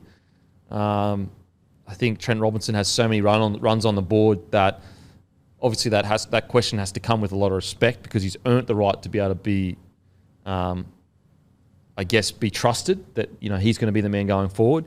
But I do think that the Roosters probably have to ask some questions around coaching, environment, training, systems, everything. I really do. I don't think they continue doing this going forward. And, you know, whilst, you know, we're guilty of it as well. Like, I find it amazing that there's never any questions asked about Luke Keary. If he's the guy to lead them in the future. And I know that, you know, Sam Walker's one problem they're trying to deal with as well. But I don't think Keary's been anywhere near what I thought he'd be over the last 2 years. I understand there's injuries and head knocks and everything, but like I remember sitting here at the start of last year thinking Luke Keary could win a Dally M this year. This could be the year that Luke Keary really takes over and takes control, and I just feel like I don't see that from him.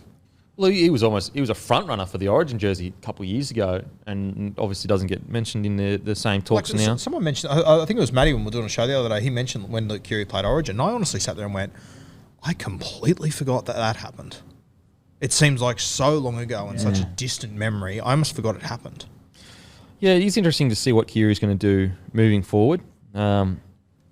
He's another guy that, you know, he's earned his stripes so much. You have to give him that respect because he's earned his stripes so much. But I think Keary probably be the first person to say that he hasn't had the best year so far. As I said, like I don't think there's anyone in that Roosters side that's had the best year so far. Do they have to go with one of Sammy Walker and Keary, or can they persist with them as a combo? Well, that's what's surprising to me because I feel like Roosters, the ruthless Roosters that we know, would have gone, Sam Walker's our guy because he's fucking 19, got all this potential. But it seems like they're going the opposite. They're going, no, Keary's our man, and Walker. Now, look, maybe we're reading way too into this, and he just genuinely is injured. And if that's the case, apologies. But it does seem that he's on the outer at the moment. It seems like that. Again, apologies if it's not true, but that's the vibe I get at the moment. That's the vibe I get as well. Yeah. So yeah, with the Roosters, it's the problem the Roosters face. Like, even though I'd say the Roosters are closer to to getting things right than say the Titans, the problem that the Roosters face is like, what is the problem? And take our chat about Newcastle earlier today. There's certain positions you go, oh, that could be improved.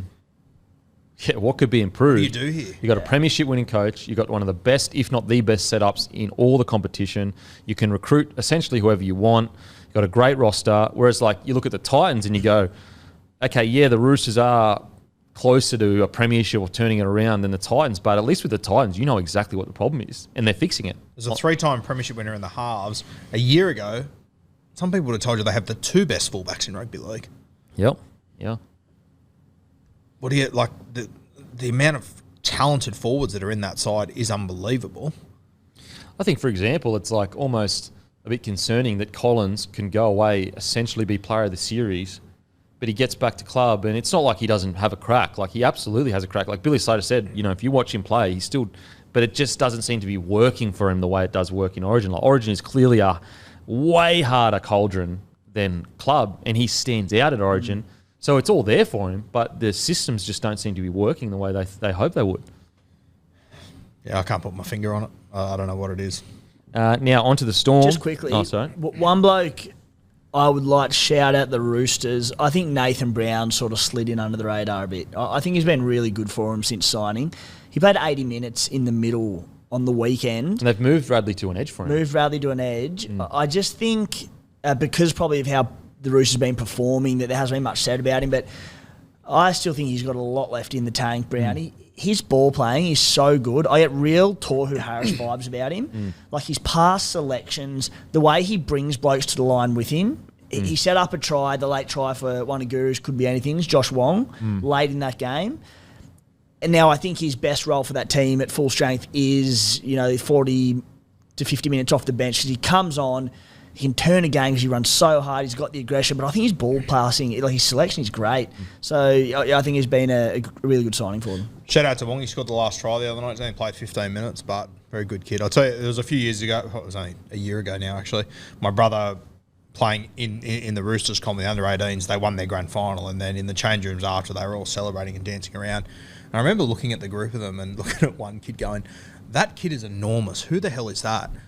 Turns out it was Wong. I think his younger brother was in the side, and he was just up dancing and celebrating with him. Just a really down-to-earth, nice kid, locker room guy with a heap of ability. Yeah. Another interesting one is Radley. Geez, isn't he in an interesting position in his career right now? I thought he looked really good on the weekend. Yeah. It's not where I would play him, but he looked better than what he has. That's what I'm saying. Like he's almost playing himself onto an edge, and it's like when you get in those positions where you play solidly on the edge, but are you a genuine edge back rower? You play too good to play third. You know what I mean? You create confusion as to where you belong in a forward pack. At the start of 2020, I would have backed him in to play 20 Origins for New South Wales. Mate, I agreed. He was so good. And he's still got it in him, but yeah, I just like the fact that recently he's been told to just don't worry about the ball playing, just run hard and straight, because his running game just doesn't get enough appreciation because I think he lent too heavily into his ball playing for a period there. But isn't he in such an interesting spot? You know, he's one of the game's biggest stars for a period there. Still got plenty of years left in him. I think he's only 25 years old, maybe. Yep. So going to be interesting to see where he ends up, because usually players like that, they actually develop into, every year they get better at a 13 because they get to read the game more, they get stronger, they get better at tackling, their fitness gets better. So it's going to be interesting to see where he ends up. Because like a few years ago, I would have thought he will never leave the Roosters. He's a junior, will stay, and I still think he will. But like if they can't find a spot for him, maybe a fresh start would be good for him. It might be. And geez, it'd be a good signing just to bring him into a new system where he's uncomfortable. He's just got to start again. Yeah. And so I just to settle Roosters fucking fans right now, I'm not saying that he should leave right now or anything. I think that there's still some juice to squeeze there, but I agree with you in regards to even at the start of the year, I would have said, mate, he's a Rooster for life. But at the moment, I don't know, like, does everyone need a fresh start? Well, at least if this continues towards next year, where they don't know where to put him, is he a bench player, is he a starter, Like he's gone from my best lock forward in rugby league to, mate, I honestly don't know if I'd have him in the top 10 right now. Yeah, right now. I mean, as I said, based on form, like I think he's been much better on an edge because he's just running the ball hard. Yeah. He's a superstar, Radley. He's a bloody superstar. So it's going to be, and to be fair though, he went over to England. He played bloody really well for England at 13. So maybe it's just this season that everyone's struggling. Maybe they come out next year, they revamp, they're fresh, they're ready to go, and Radley's back to his best kind of thing. Now onto the Storm. What a win! What an important win for the Storm season. To come out and almost kind of like, to a degree, not as much, but like do what the Panthers did to them, to the Roosters. That grindy, hanging in a game, and then just put points on in the second half. Now, obviously, the Panthers come from 14-0 down, but you get the gist. Really, really solid game from the Storm. And are they the world beaters that we known from the last 20 years? No, they're not, but they're just showing that they have a standard they refuse to go below. They just refuse. It is not in their DNA. They will not drop. Doesn't matter who puts on the jersey. Doesn't matter how good their roster is. They refuse to drop below a certain standard. And it's honestly impressive. It really is. Yeah, I look at them and they look destined to me to be a week 2 or week 3 in finals sort of team. But I just look at them and I'm just not sure if they've got what it takes to be able to win a premiership this year. I just think, as we said at the start of the preseason, I think they're just one strike forward short. We say this every single week. I just think they're one short there. But you're right, mate. Like, just the attitude that they show constantly is incredible. Mate, it's just the amount of, it's almost like the other end of the scale to some of the bottom tier sides. Like the amount of people that come through this system, and even though they may not turn into superstars, they turn into good rugby league players with high standards and refuse to like let little bad parts creep into their game. How good Xavier Coates' turnaround been this year? Far out. Like 6 weeks ago, I'm going, mate, he's the first Storm player to get recruited to not turn into a gun. And then 6 weeks later, I'm going, we're starting to see, like when he was striding out, that big, like 6 foot whatever, that hot top speed, you've got Kiri that's 80 kilos or 85 kilos, you've got Ponga that's, maybe 90 kilos. And just when he hit that top speed, you go, wow, so impressive. They said, Kemby, that they've got that resilience back that they potentially lost there for a while, and they've got these standards. Like on the weekend, the Roosters ran for more metres than them. The Roosters had 8 line breaks to 3, but they just grind and find a way. Like, it does turn into what you said, Guru, and I'm with you. I still think I'm with you. Strike forward short from winning it. Like, they're in this great vein of form, but I'm still not convinced. But results, and yeah, the question will be, can they turn that semi-final, maybe prelim final team into a premiership? I don't think so, but we know they've got the champions to do it. And that's just where it rests solely on the head of Cam Munster. Because he's the guy that can win you those games of football. Yeah, heading into finals footy, they need Munster to do something special. Yep. I just don't think they've got enough magic in their side at the moment. Now, it's going to be interesting. Pappenhausen returns to training with the squad this week. So if you can get 4 or 5 weeks of footy under his belt, or even 2 or 3 in New South Wales Cup, then it changes I think it changes a lot if he can get back to where he was. And it feels like finals footy's just around the corner, which in some regards it is, but it's 7 weeks away still. It's still a substantial times away. It's 2 months. You can get some footy into him. When do they think Pappy will play? I'm not sure. But he apparently returning to full training. Oh, yeah, I think it's full training with the boys this week. Yeah, if he can get games out in reserve grade, and he doesn't even have to get back to 100% of what he was. If he can get back to 90% of it, 85% of it, that changes everything. It's a long road ahead. The rumour around was that round 22 was the aim against Parramatta. Really? So whether he's going to be able to make that or not. But, mate, as we just said, even if he's 2 weeks after that, that'll still give him 3 weeks of footy. Yeah, plenty of time. Before finals. You'd imagine he'd play reserve grade. It's actually a year to the day that he got injured. Yeah, wow. Yeah. They'll give him at least 2 weeks in Q Cup, I'd say. Yeah. I'd even go, so they'd be hoping to get at least 3 weeks, I reckon, in New South Wales Cup. Yeah. I mean, look, too, if there's one guy, Pappenhausen, he's such an athlete. But speaking of fullbacks, Nick Meaney I thought was great again. Jeez, he's been good. For a guy that, wouldn't he be stoked? Couldn't get a run at the Knights. Dogs struggled as well. Goes to the Storm. He wins most of the games he plays in their top 3 side. Just such a... Like, he had 7 tackle breaks, 150 metres, 10 metres a run, average 10 metres a run, 8 tackles, only 1 missed. He's been really good for him. He's been a really shining light. It sounds so bizarre. They're like sitting in the top 3, so they're 3rd or whatever, and we're like saying it's been a tough year for the Storm. It's like, what the fuck? But I don't know, you watch him and you go, this isn't the same Storm that we gotten used to, which is kind of unfair to compare them to yesteryear, but they've just been so gritty this year. And I think full credit to Nick Meaney. Like, I obviously think the Melbourne Storm, they have really missed Ryan Pappenhausen, but I don't think they've missed him probably as much as they should have. For sure. Because Meaney's been so good. He's an absolute lock on presentation night for the Coaches Award. Surely. I don't know if they award that after under 13s, but if they do... Just the bloke that does a job every week for the coach and answers questions. He's been great. And behind a forward pack that's, a lot of times getting dominated, So it's not as easy as, getting behind a great forward pack that's just rolling down the field. Harry Grant, once again, just dangerous all the time. Seriously. I thought in game 3 he had a few errors. So his game was just like a step off. And that's the thing with Harry Grant, because he's such an explosive attacking hooker, if he is a step off, it can go wrong. But when it's on, it must be a nightmare for coaches to play him, because it's like, it is, if a marker stays down, not even if a marker stays down, if a marker has his foot in the wrong spot, Harry Grant's taking it. An inch, he'll take it. Every single time. It is so good to watch. Who else stood out for you boys? Yeah, just on Harry Grant as well. Like, I think Eli Katoa, I hope he's back in the next 2 to 3 weeks, because that's what could really spark it, moving Nas back into the middle and getting Harry Grant off the back of him. I think they desperately need to make that move. Mate, I thought, King of Toilers, Josh King, just gets through a ton of work. Again, I've spoken about it before. My best mate, he grew up at the Knights playing Harold Matson SG Ball, and he said that Josh King didn't make the team either year. Just didn't even have a chance of making those sides. And just because he's tough as nails and he just never gave up, he's gone down there and he's going to have a good career down at Melbourne. Yeah. Yeah, so look, once again, Melbourne put themselves in the picture.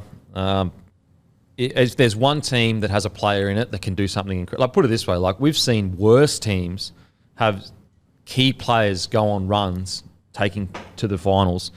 So I agree with you guys. I still probably think they don't have that extra gear in them when they hit the prelim. But when you got Munster in your side, look what he did with the 2022 Queensland side. This side, he absolutely could do something special in. And, on his day, Jerome Hughes can be the best halfback. Yeah. Not on his day. Harry Grant is the best hooker most days, but like there's... Well, Hughes was like this there. far away from Cleary like the last couple of years. That's how good he's been. Yeah. I actually thought he had a really good game on the weekend, scored a try. I think he made about 25 tackles. I don't think he missed any. Yeah, 20 tackles, missed none. He had a good game, Hughesy. And that's the thing, like if they fire, if that 9-6-7 fire, you go, oh shit. Like they can genuinely tear any team apart. Outside of that, you know, it's hard to talk about because they got so many toilers. So you're saying the same thing for each battler. Gritty, You're saying tough. the same thing every week about Melbourne. Yeah. Yeah, you really are. But really, again, it's such a credit to the organisation that they are sitting third. Like when you look at the Broncos and Penrith right now, you look at them and their rosters are peaking and it's like everything is like almost landing perfectly for them right now. And then you look at the Storm and they're having a quiet year. They are right there on their tails. That's how incredible this system is. That's how incredible this club is. Well, even you use the Roosters as an example this season where how hard it is to keep these, dynasty is a strong word, but like gun team year after year. And they have the roster year after year, but no matter how good your lineup is, the Roosters capitulated. They're bottom four in the table, I think. Melbourne just, like we know they've got the roster to do it, but just every single year. Well, like so far, look, it looks as though the Roosters will. Let's say they finish in the bottom four this year. That means 2016 and 2023 they finished bottom four. In that time, Storm haven't even come close to finishing in the, and that's since 2006. But they finished in the bottom four of the top 8 twice, maybe. Twice, I think so. Bellamy came in, and I think they might have come like third, fourth. I think they've only missed the finals once. I'll run. And that's because of the points deduction? I think it was 2011. So Bellamy came in 2003. They came in order 5th, 6th, 6th, and then they won the comp in 2006. First 2007. Sorry, 2007. Then, sorry. Of all years to screw up. Sorry. Got the minor premiership in 2006. Didn't win the comp, Broncos did. Then came first in 07, first in 08, fourth in 09, 2010 was salary cap, first in 11, second in 12, third in 13th, sixth in 2014, that was their turnaround. Terrible year. Then fourth, first, second, first, and last year was fifth. Wow. Fuck. Knocked out of the 4 in the last week leading into it, like Para. Yeah, it was a point. switcheroo. Yeah. And that's where it's going to be tough this year, but they're only one win behind Brisbane and Penrith. If they can get a home final week 1 and win that, all of a sudden you're only one win away from a grand final. And you having got to go to Munster. Melbourne again, and you got Munster. So that's where I think Melbourne, I think they'll be going hard in the paint over the next few weeks because you Get top 4. You don't want to go to Penrith and you don't want to go to Brisbane. Yeah. You want to be in the top 4 for sure. Magic Munster heading into finals. You want to be a home ground top 4. Yeah. No, for sure. So you want to hope that Brisbane drop a few games because I don't think Penrith are fucking dropping anything. No. You want to hope Brisbane drop a few games and you get that second. Well, yeah, but like Brisbane have got a bye still to come too. So it's going to be hard for them to get into that top 2, Melbourne. They've had all their buys. Yeah. Like Broncos are such a young side. You can just see them going like this at the end of the year. But we'll see. Broncos for and against is achievable to catch as well. It's about 25 points, whereas Penrith is 100 plus ahead of Melbourne. The last round is Broncos versus Storm. No way. Yeah. Fuck, could you not imagine? decided. That's for a home final. Yeah. Where is That'd be it? cool. That's at Suncorp. So you could go back to back, Bronco v Melbourne at Suncorp. That's wild. That's wild. Once again, Storm deserve all the credit. Now, Warriors defeat the Sharks 44-12. And what's so shocking about this is the Sharks actually scored the first try. And I spoke about it a bit earlier on the podcast, but every time I doubt the Warriors, they prove me wrong. And, even watching the trials, I knew something was different about them. But did I think that they would turn into this side so quickly? Absolutely not. I cannot believe what a huge win this is for the club. And now they have set themselves up for, they genuinely could finish top 4. Genuinely top 4. Like not, you look at their run for the next month or so, their run into finals footy is very winnable games. Very winnable games. The Warriors for me are definitely, I'm trying to think. Dolphins were like the swan song, or not the swan song, but like the story of the year as to what they've done. And maybe they still are, but if you had Warriors as the story of the year, I would not fight against that very strongly. Like their incredible journey but they're sitting 5th, I think, right now. Because they beat the Sharks by so much, they actually leapfrogged them because they beat them by so much. So it was almost a double-edged, double whammy against the Sharkies. But the Warriors, the scary thing is this is the first season under these systems. This is the first season. Imagine, and also they've had injuries in key positions. Like they haven't had this crazy lucky run where no one gets injured. They have injuries in key positions. Absolutely fantastic win from the Warriors. And I know it's early days, but could they win a premiership in the next 3 to 4 years? Like, it's not that crazy. It's really not. Now, a lot of things have to go right. They get RTS next year, but they might finish in the top 4 in their first year. What are they going to do in 3 years when they've got the exact roster they want and 3 more years under this system? Now, it might be SJ's last year in the next year or two, but I've got so much confidence in this system that they'll bring in someone to fill the void. They play the Raiders this week, so that's 5th versus 4th. If they beat the Raiders, I think they will finish top 4. I think even if they lose to the Raiders, they're a very good shot to finish top 4 regardless. They've got a bye to come the week after that.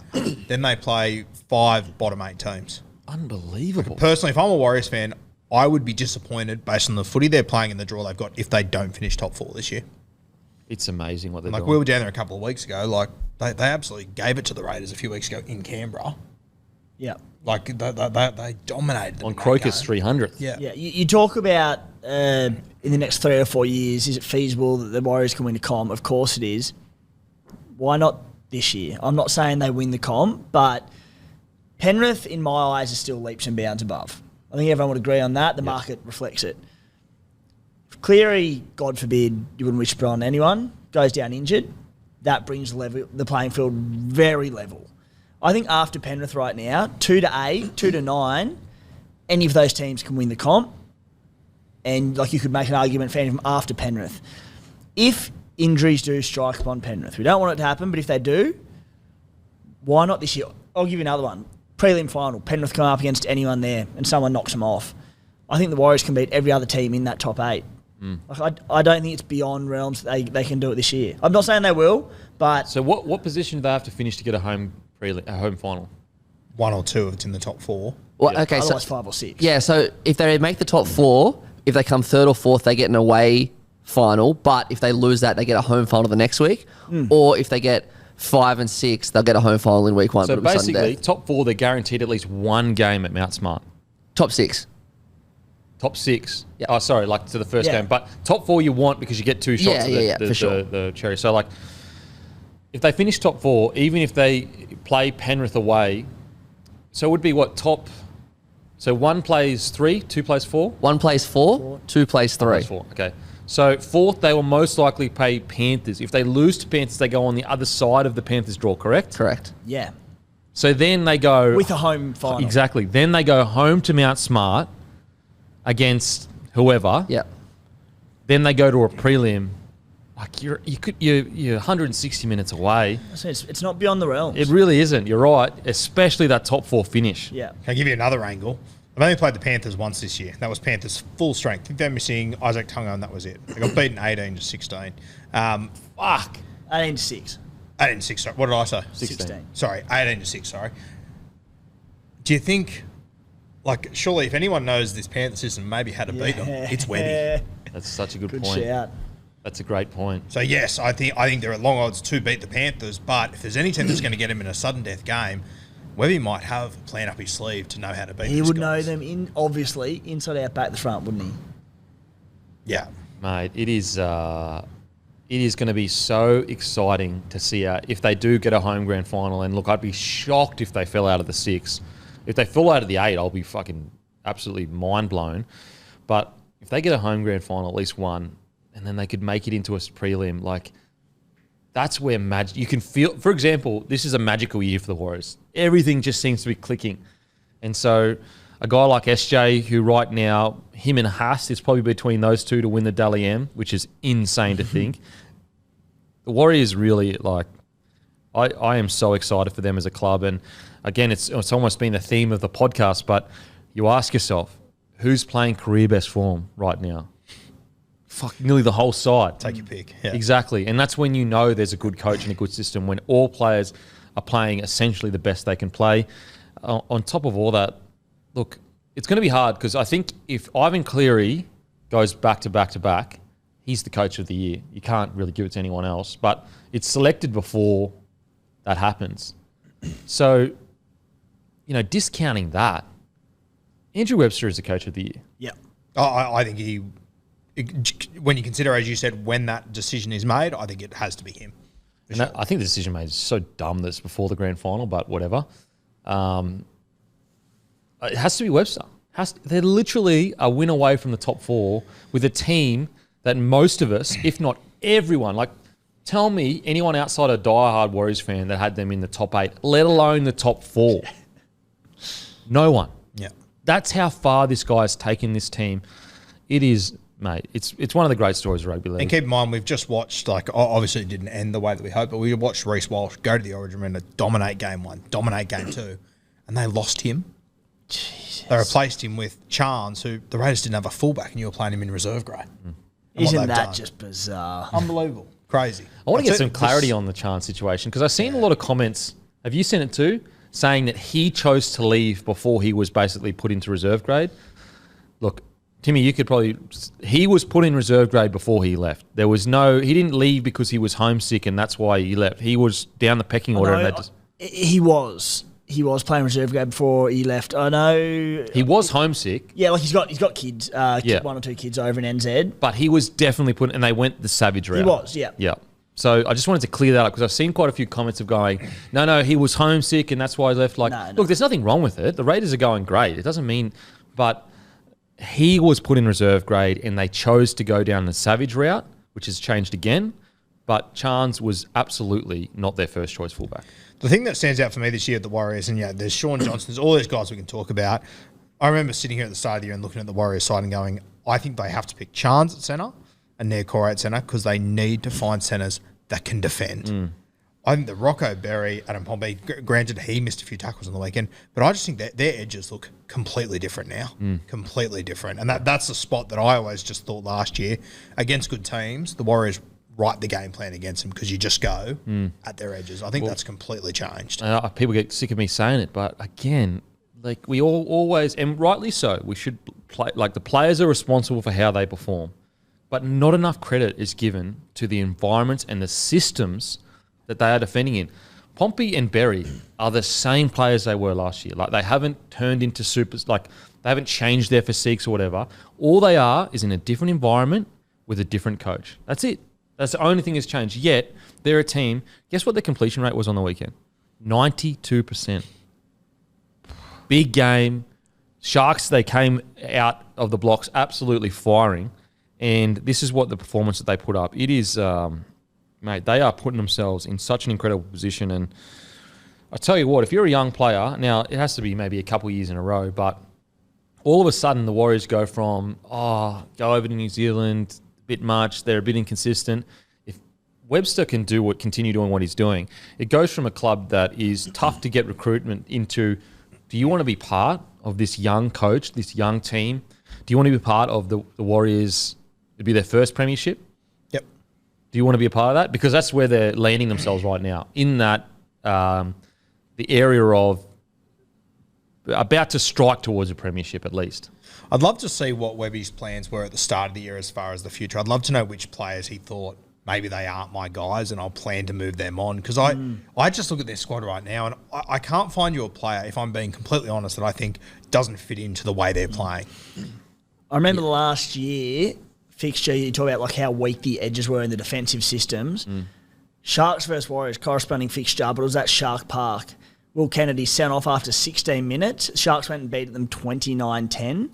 And I remember the Sharks stripping the Warriors for numbers time and time again, just sitting there going, I cannot make sense of how this is happening when they've got a player less on the field for 64 minutes of the game. And now we look where we are 12 months later.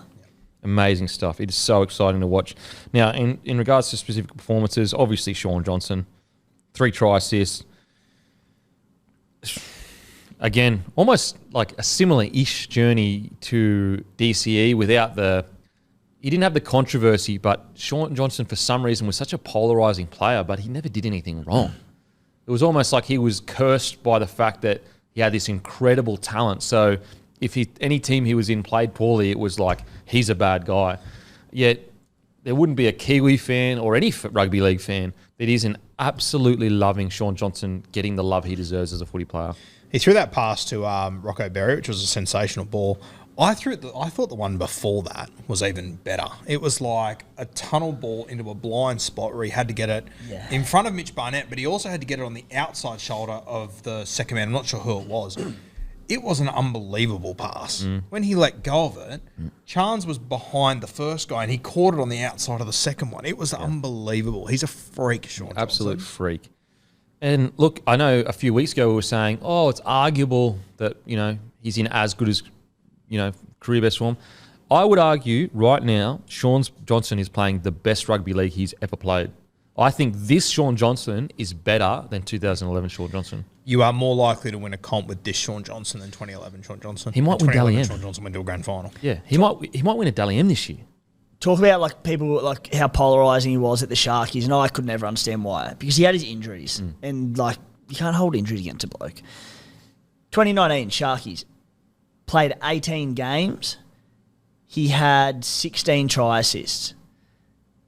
2020 played 16 games, and he had 23 try assists. Fucking hell. 2021 played 10 games, early obviously injuries, and had 5 tries. So a little bit down in his third year where he only played 10 games, but try assist wise and like scored tries in that time, won games of footy, terrific. Yeah, it's so good to see Shaun Johnson playing the way he is, and very rarely do you see a guy that has all the potential in the world turn around and go, okay, I've got all that talent, potential, but I need to work on the boring stuff. And he has made himself into almost the ultimate halfback. Still has all the flair that he needs. He still has pinpoint accuracy with his passing, but just all the boring. Like, to think that we'd be sitting here saying that he has one of the best game managing 7 ability in the comp right now. Mate, you'd be laughed out of a room if you said that 2 years ago. And you look at the way, especially the way like he ball plays on that right edge, that like nowadays he'll be trying to get it, a guy 3 men out, and he'll do that by squaring up, whereas 5-6 years ago he'd do it by coming off his left foot 3 times and showing guys under, just trying to do it himself. Everything looks like it's in slow motion for him. It's the beauty of when guys get to this age and they've seen it all before, it all just becomes so easy for them. It's such a robbery on rugby league that halves only get to this point in their 30s. I know. Could you imagine if you could take that vision and put it in SJ? It's the same with every player ever, but if you could put that vision and that timing into younger guys, it'd be the best footballer ever. Literally. And another underrated part of his game this year is his defence. We were on tour that first game against the Knights, and I'll be honest, we saw him miss that tackle and we go, oh shit, SJ, here we go. Fitzgibbon straight through in 5 minutes into the game. And we thought, oh fuck, SJ's defence is going to be terrible this year. He's not going to commit to tackles. Nah, it has been the complete opposite. I haven't watched a single game since that moment and gone, SJ didn't commit to that tackle. He's committed to everything. Everything. So good to see. So I'm stoked for SJ. And if he wins, I think it's between him and Haas right now. Obviously things can change, but it'd be one of the greatest stories in rugby league if he wins a Dally M at the Warriors. I remember watching those trials for the Warriors, and I remember genuinely thinking, privately I thought this because I respect Shaun Johnson so much, but I thought it'll be Metcalf and Tomato Martin. I even said it. I said, I think that Shaun Johnson is under pressure to keep his jumper, and that if he has a few bad games, Tomato Martin and Metcalf might get it. But how wrong were we? And that's what separates, I wouldn't say greats in regards to, do you put him up there with the greats? Probably not. But in regards to like talent, superstardom, like that's what separates the superstars from just like good NRL players. The superstars, when they're faced with adversity and faced with these moments where most people would crumble, they turn around and do the exact opposite. And that's what he's done. That's what he's done. It's been so amazing to watch. Another guy to talk about, Adam Blake. What a leader he is for that side. I always thought Blake would be a front rower that great stats, really good player. I didn't know whether he'd ever be a leader though. I don't know if he'd ever take that responsibility on his shoulders. Boy, he has turned into one of the better front rower leaders in the competition. And if he was playing for any Sydney club, any Queensland club, he would be in the papers constantly. He would be talked about constantly. Adam Blake, it doesn't matter what forward pack he's playing, he usually wins the battle. I can't remember a time when Adam Blake lost the battle against his opposing front rowers, when he's just been completely quiet. He's that good. Yeah. And I think, like, if he was an Aussie, I think he'd play Origin. And I think it'd be a really good shot to be in the Kangaroos side. Yeah, absolutely. Can you imagine a front row, Haas, Blake? I mean, obviously he would want to play for Tonga, but... I just love the way they use, I've sort of spoken time and time again about the Warriors, like the forwards and interchanging of like short passes between them, but they don't just see a front rower and go, all right, one off the ruck, knock them over, get you a quick play ball if you can. They see front rowers, and AFB in particular, as an attacking weapon. Yeah. So they'll go like Tohu going to the line and play short off him with someone sweeping out the back, and like a pretty standard shape, don't get me wrong, and they'll hit him and they'll go to the line. He runs a good line, and I feel like they see that Webster sees his forwards differently to other coaches and he's getting so much more out of them. Which will be scary when he's able to actually build the forward pack he wants, because he knows who he'll target. Yeah. He'll have guys in mind. He'll know how to utilise them better than other coaches. Even like AFS try on the weekend, from memory, he ran a bit wider and SJ hit him wide, running a good like overs line. Yeah, I know. They lose him so well. Yeah. And it's so effective. And it's, we spoke about it earlier, but you would be surprised how many, so before the game, all week, you're like, the coach will come to the ball player and he'll say, all right, we've got this great big forward with incredible footwork. He's huge. Get him on the edge there some sets just to get us some momentum. You'll get into the game, everyone's head goes off, and it never happens. Where it's actually happening at the Warriors, where they've talked about it midweek and said, Adam, you don't need to be in the middle all the time just taking the shit hit-ups. Let's use you as a weapon on a smaller bloke with great footwork. And he's absolutely nailing it. 65 minutes for the big fella. Unbelievable. Another guy, Mitchell Barnett, was outstanding again. He's a guy that, put it this way, if he was still at the Knights, he'd be maybe playing first grade, maybe. In this system, he's been outstanding, and I think he's just getting better and better. I feel like when you watch these players, as the years gone on, players that were normally fringies have gotten just better and better because they've bought more in and realised and started to believe, like, oh, this actually works. Like, this is, I should fully buy into what's happening. Dylan Walker's the other one for me. He's been outstanding. The game starts when Walker comes on the field. I know, it's outstanding. Seriously. Put it this way. The Warriors beat the Sharks 44-12. Tohu Harris only played 36 minutes. Yeah. That's outrageous. To be winning games comfortably, they can just go, Tohu... I don't think Tohu in his entire career has not struggled with injury at some point. Something's been going to go, no, we'll rest you for the rest of the game, mate. All good. Yeah, all good. We've got faith. So impressive, man. Metcalf showing his potential each week, getting better and better. Rocco Berry. Spoke about it earlier in the piece, but a try, 2 try assists, but geez, it didn't come out of nowhere because you could see this in him, but it came out of nowhere in regards to, it wasn't like he slowly built up to this game. It's almost like he woke up that morning and said, I'm going to realise my potential today. And he did exactly that. He was outstanding. Well, he was one that Rugby Union was very, very keen on, Rocco Berry, and Peter O'Sullivan managed to fight him over to the New Zealand Warriors. So I think you'll start to see him pay more and more dividends. I thought the hooker, mate, he was very good. I think commentary probably got a little bit excited at one point there. But I thought I remember watching him when he was at Penrith and going, he's handy, but I don't know how much first grade he's going to play realistically. I think he's been really good for them over there, and I think he's more like his performance has been good, but for what you're paying him, for what you're getting out of him, perfect. And also, I think that SJ is drawing it out of him because you can see him and SJ Like you can see SJ going like Wado or whatever, Egan, get to him for me. And it's making Egan look really good because he's following the lead. Whereas I feel like in, the last couple of years of the Warriors, even SJ to a degree, but like the halves have really struggled to give direction to him. Whereas now that he has a good mind, a great rugby league mind to go, I need you here, here and here, we're starting to see him hit his potential. Yeah. And that's it. Like, talk about how good SJ's been and how good that right edge in particular have been at the Warriors. Wade Egan deserves so much credit for just he engages his marker every single time. And every time they go right, the Warriors, they seem to have that half an extra man every time. Wade Egan from the get-go, is getting that bloke in, whack out the back, thanks for coming. Tell you who else wasn't there in this game that I think's had a very good season. He doesn't play huge minutes or anything, but Bunty Afoa. Yeah. I thought they would miss him a little bit more. Jazz Sabunga wasn't there either. Jazz wasn't there. Marasa Niakoto's not there. So, like, there's three guys that are in their starting front row forward, in their starting forward pack.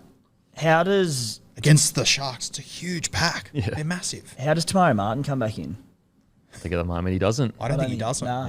Yeah. And I thought he was at millions 4 weeks ago to miss out on that side. Which is scary to think that, he might be silkier than Metcalf at his best. Obviously Metcalf got a better ball running, but Tamari Martin's Metcalf has better ball running, but ball playing for Tamari Martin is more silky. In saying that, they ran on the weekend with Freddie Lussick on the bench. What do you reckon, 14? Oh, maybe. I don't know. Like, they let Egan play 80 minutes. Yeah. So maybe there is a spot for both of them because, I think we constantly look at that team list and go, Dill Walker's a bit of a versatile. He's a forward now. Yeah, he's a forward now. He's almost just 13. So you can carry a 14 if you want. Mate, so impressive, the Warriors. They're just getting better and better. Guys like Josh Curran, like they've elevated their game so much that like Curran used to be their star. Now they've elevated so much that he's a really good, player that can fit anywhere in the forwards, and he's just playing his role perfectly. That's how far they've come as a club. Like, to think that Curran isn't their main guy anymore, he's just a really good, solid player, is actually a good thing because Curran is a battler. He shouldn't be your main go-to guy. So yeah, really, really good stuff from the Warriors. On to the Sharkies. Geez, they find themselves in a tough position because, it is no secret they absolutely struggle against top 8 sides. So Craig Fitzgibbon has to ask himself an incredibly tough question. Do I make changes and risk dropping out of the 8? But the negative is it doesn't work, I drop out of the 8. The positive is I challenge for a premiership. So I'm going to be really interested. Does he either back the systems and the players he currently has and says, no, I believe this is only my second year. This is only my second year as coach. I've got faith that they'll get better and better each game. Or does he go, this is not working. Changes need to be made. I do think, I said it a few weeks ago, and I do think changes need to be made on that left edge. I think that I probably have to say I'd be bringing in Trindle. I know Moylan had 2 try assists, but I just think defensively he's too much of a target. It's like Talakai's defensive reads sometimes can be, not the best. And so I think changes have to be made on that left edge. And I guess the closest to a change is probably Moylan. Well, yeah, I've thought for a long time that Teague Wilton doesn't overly help the situation. He got injured in this game, and I would argue it got worse. So I don't know how much we can put on Teague Wilton, but yeah, I agree. I think Trindle will be a good option. Do you consider moving Talakai into the second row? I think you have to. And bring in, you got Tracy, Ito, you got a heap of options there. And I just think with the Sharkies, even though Talakai in attack has been phenomenal, like you look at his stats and you go, unbelievable. Even he's a good tackler, but sometimes his reads aren't great. And I just don't know if they've got the luxury of waiting for Talakai to get more reps under his belt at centre. So maybe you work on that on the off-season again. I think you bring Talakai onto an edge. You pick the best defensive centre. You don't need any more attack. You pick whoever is the best defender. You put him in the centre. You get Trindle in there because I assume, and maybe Trindle will be worse than Moylan, but as I said, like even though Moylan, he does some really good things, he's just such a target now. Every team is just going straight for him. And so I think like you've got to give Trindle an opportunity to go, okay, I might not offer as much as Moylan in attack, but maybe he's better at defence and you just shore up that edge. I'm not sure. Maybe you bring Trindle in at 14 and you... What do you reckon? I think you've got to find a spot for Tracy somewhere. I think he's just the sort of guy they need. You got all these other blokes in this team that are so much more talented than Tracy, so we keep being told. I just love the ticker that he has and the attitude that he brings. I think that's what they need. He's a gun. I think you'll drop Moiser. It pains me to say it because he's been so good in attack, like one of the best attacking halves in the game. But his defence, it's gotten beyond he'll attack will outweigh the defence. Yeah. He said it's such an easy target. They scored 4 tries straight through him on the weekend, and it's week in, week out. Something has to change. I think Braden Trindle's the man to come in. He's been killing it in New South Wales Cup. He's got enough experience there. He's a young body, so the physicality of it isn't going to be as hard to handle. Yeah. I think that's the play for them. It will be interesting if Wade Graham does go back to a starting edge role. We know, he's one of the better defenders in the game. Will that be enough to help Moylan out? Probably not, but it could help. Wasn't on the weekend. No, it wasn't. See, I just think I'd be going Trindle in, Moylan out. And look, as you said before, there's 7 odd rounds to go. If Moyes can go back to New South Wales Cup, sort his defence out, it's not curtains for him in 2023 at NRL level. But he's got to go back and work on his defence and prove to Craig Fitzgibbons that he can go 3 weeks in a row and not let any try significantly improve. Yeah, I think I would move Talagai to the edge because if you just drop Moylan and you put Trindle there, you're basically saying Moiser is a problem. And although Moiser is part of it because he needs to work on his defence, I think the problem's deeper than that. I think that whole edge needs a shake-up, and that's why I'd be moving Talakai to the edge back row and putting a defensive centre there to send a message to the rest of the team of everything is defensive minded from here on out. I'm only selecting on defence. Even Talakai, your attack is incredible, but even he's getting moved into back row because our defence is just not good enough. It'll be interesting to see what Craig Fitzgibbon does because my one criticism would be a Fitzy that he doesn't tend to make changes. Like it's not like they woke up on Sunday and that left edge was a problem. That left edge has been a problem all year.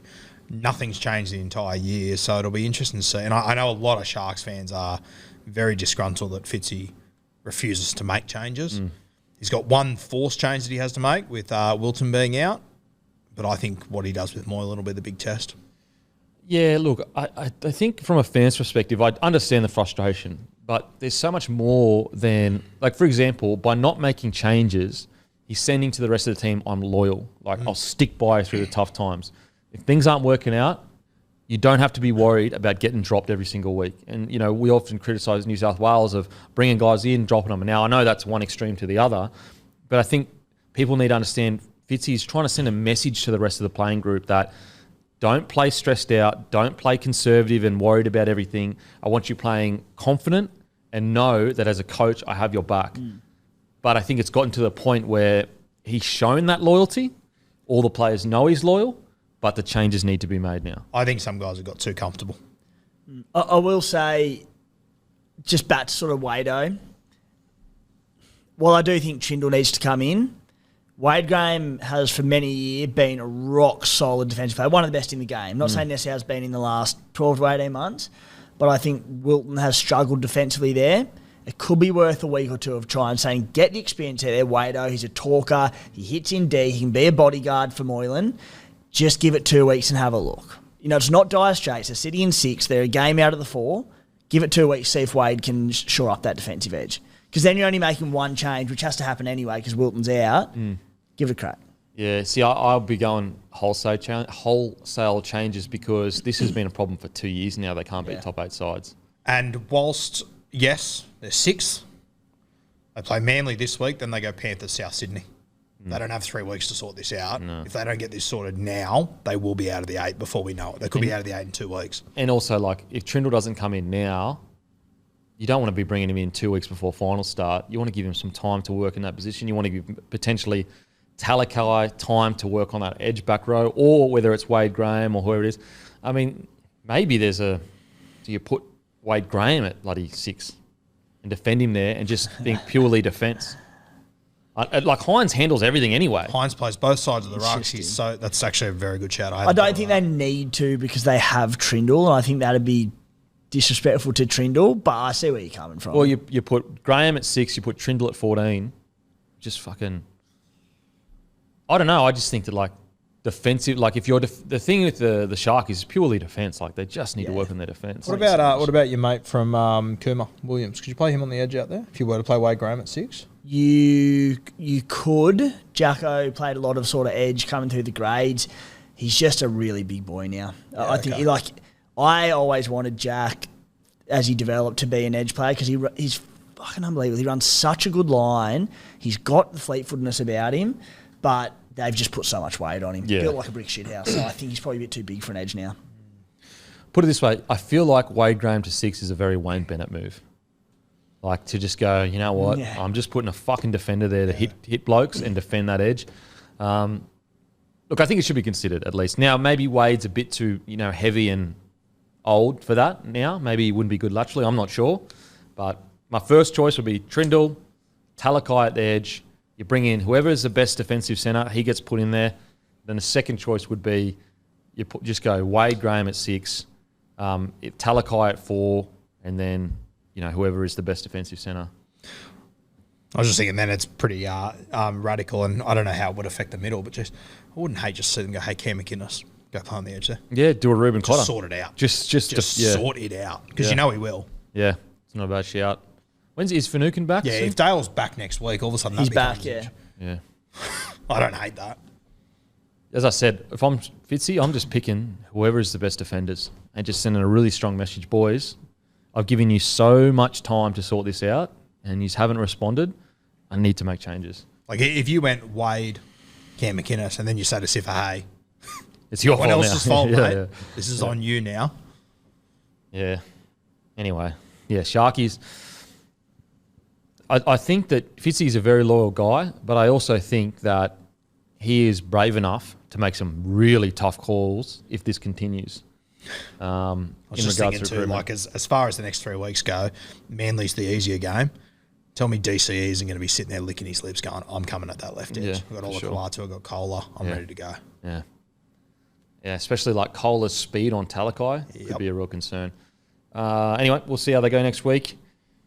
As I've always said with the Sharkies, at the very least, right now, they're still within striking distance, but geez Louise, 3 weeks could be fucking night and day between where they are now and where they are in 3 weeks. So the ball's in their court. No idea where they're going to be in 3 weeks. No It's way. almost like they've got the yips. They're almost like the golfer that approaches the green and knows he can't putt. It's bizarre. It's so strange because there's no problems with the side. They're so talented. Like they were dominating them first 20 minutes. Completely dominating them. So they can do it. It's not the physicality of it. Anyway. Look, to be fair, I also think that the Warriors were absolutely fucking outstanding. They were. Like, 90% completion rate compared to 76% completion rate. Anyway, on to next game. Before we get to next game, Harry Brown's, Eaton Hills. They very well know the EH. So get down to Harry Brown's, Eaton Hills. Common Ground Cellars, new bottle shop close to the University of Queensland. Every single Black Sheep bottle shop in Brisbane has Bloke beer. Maguire's Colmsley, right next to Colmsley Hotel. Plenty of stock on hand. And Grange Celebrations drive-through bottle shop. Pop in, jump out, and see you later. Now, on to the Panthers defeating the Dolphins. What is there to say? What is there to say about this Panthers side? Look, the Dolphins, once again, we always talk about it, showed their DNA. In a win or a loss, they're the same side. They showed so much grit, so much fight. But the Penrith Panthers, we may be looking at the best club rugby league side we've ever seen. The best club rugby league squad we've ever seen. Because they are favourites for a back-to-back-to-back. And we're barely even talking about it. Matter of fact, they're so favourites, if they lose Nathan Cleary, they're still favourites. Yeah. That's wild. And they lost the grand final before that. So they're looking at 4 Two, grand finals in a row. Cameron Smith. It took the greatest ever rugby league player to figure him out.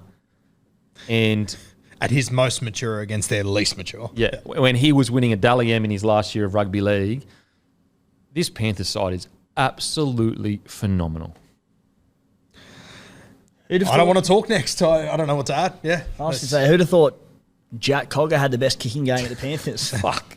It's unbelievable. They're such a joke. It is like Jack Cogger he's looking like a star. Like when he comes in to replace Cleary, like all you want of him is, of course, the give and take of just make your tackles, but just kick well. You're replacing Nathan Cleary, kick well, and he's kicking like a freaking superstar. It's bloody Cooper Cronkite there. Yeah. Unbelievable.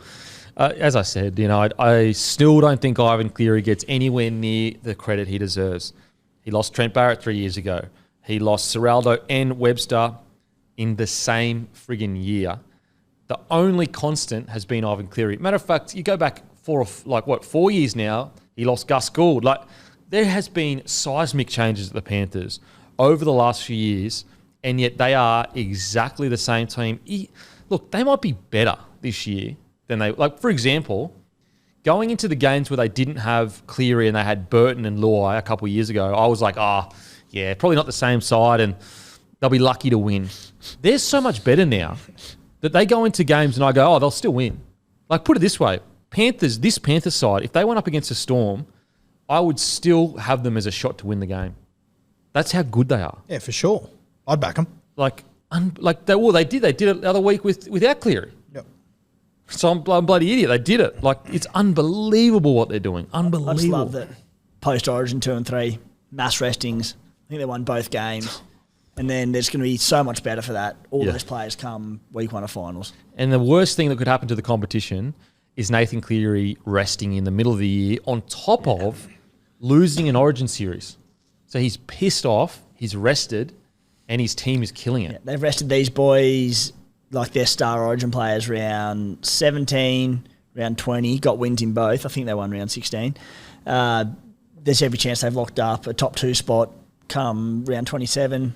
Probably rest them again there. And all those blokes are just, everyone else getting tired legs by the back end of the year. They're probably going, no, we've had weeks off. We're pretty sweet. Yeah. What do you got there, Matty? 2019, so 4 years ago, the Panthers lost 13 games that year. Since then, they've lost 15 across 4 years. So in 2019, Panthers won 11, lost 13. Since then, so 3.5 seasons, they've lost 15 games combined. Unbelievable. It's crazy. It's absolutely insane. We don't even mention the name Taylor May. Remember how good he was? Oh, mate, absolutely. 21 games, 16 tries last year, and they're not even missing him. They're not even missing Matt Burton. Like, it's... Kickout's left a hole, but they've covered it. I think they're a better side at the moment. Api Corsia. Sonny Luke isn't even playing a lot of minutes. Sonny Luke is nowhere near where I thought he'd be. And all of a sudden, Mitch Kenny kind of looks like a decent hooker. A hooker that you can trust big minutes with. It's honestly mind-blowing. It is mind-blowing what this Panther side is doing. Already spoken about Tungor.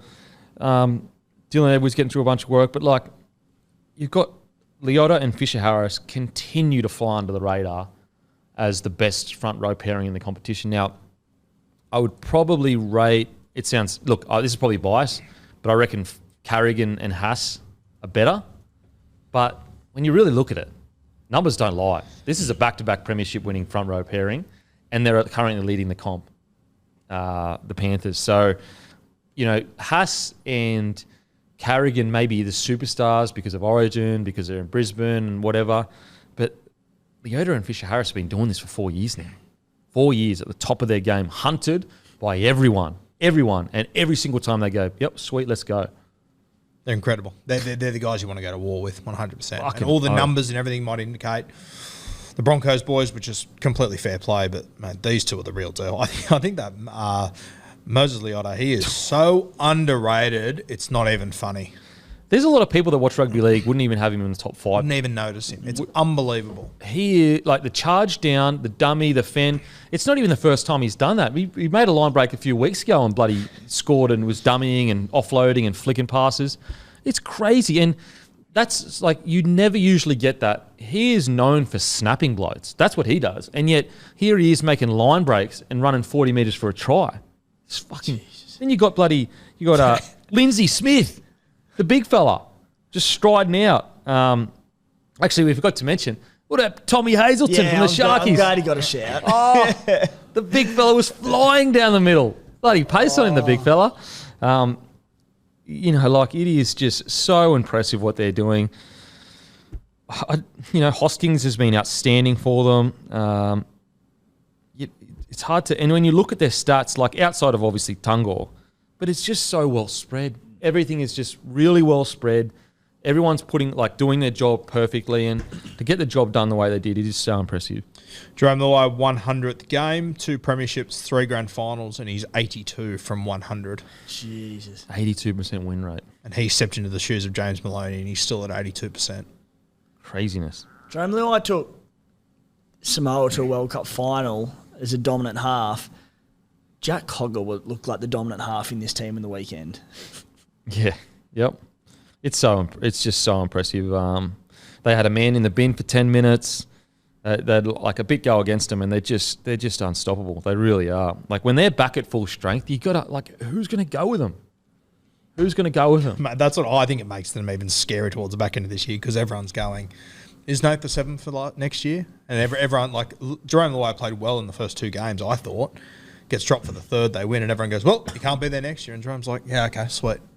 Let's get to the bright lights of finals footy and let's see. Yeah, let's see what happens, mate. So good. Like they're doing it as well. Like Dillage was solid, but he wasn't he didn't set the world alight. They're doing it with all different people stepping up at different times. So yeah, they're the favourites. And to be honest, if they stay injury free, I'll almost be surprised if they don't go 3 in a row, which is crazy to think. Crazy to think. Onto the Dolphins. Again, like, how can you not be proud of this Dolphin squad? As a fan, when we talk about like the way you want your team to lose, if you've got a team that's roster isn't as good, systems isn't good, relatively new, these are the kind of losses where you go, you know what? They fought till the death. Same with the loss to the Broncos. They fought till the death.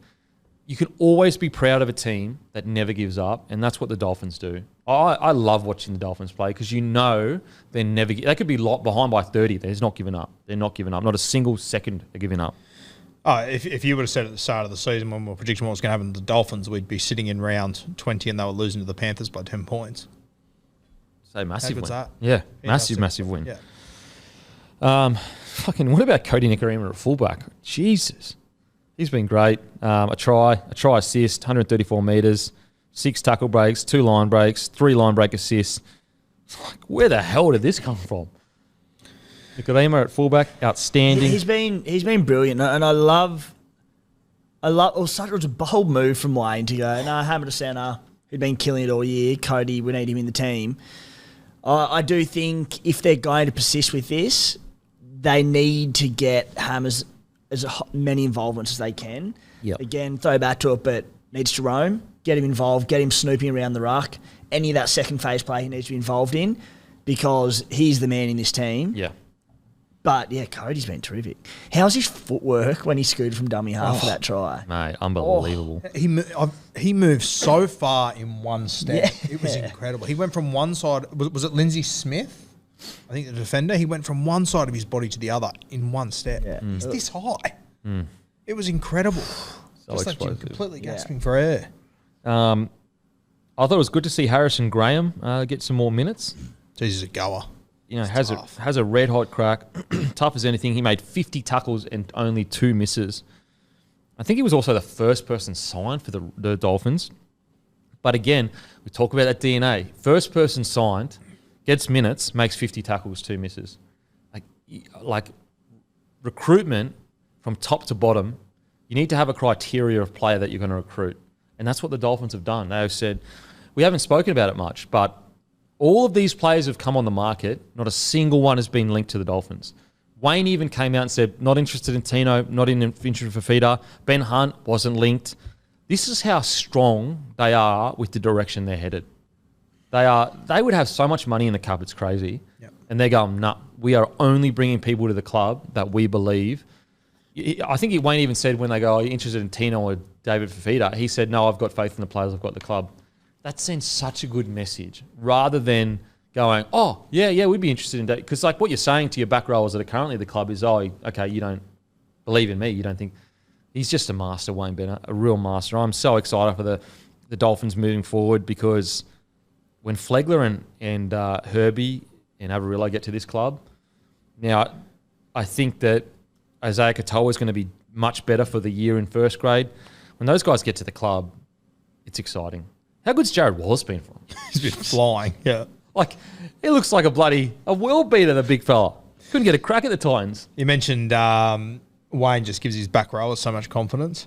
Lemuelu, that try that he scored on the weekend. And you look back, like a few weeks ago, obviously more so me and Tim from like a super coach perspective, he was coming off the bench. He looked like he was going to get limited minutes once again. And Wayne obviously just gave him a 2 or 3 week opportunity. It's your first year as a first grade back rower. Just regather yourself. As soon as he puts him back into 80 minutes on the edge, he scored back-to-back tries. And they didn't win on the weekend, but they were in it because of him. Yeah. Mate, it's so good to see. What a shining testament to rugby league that this side, that everyone, like, again, if you ever wanted to see rugby league is about so much more than the physical side of it, look at the Dolphins. Like, they fight for everything. Their roster on paper was so maligned at the start of the year. Now there's so many people, including myself, like, don't get me wrong, I didn't think it was a terrible recruitment, but there's no way I thought that they'd be competitive. Like, they've been competitive against the Broncos and the Panthers back-to-back. That's outrageous. Crazy. That's team number 1 in the comp and number 2 in the comp.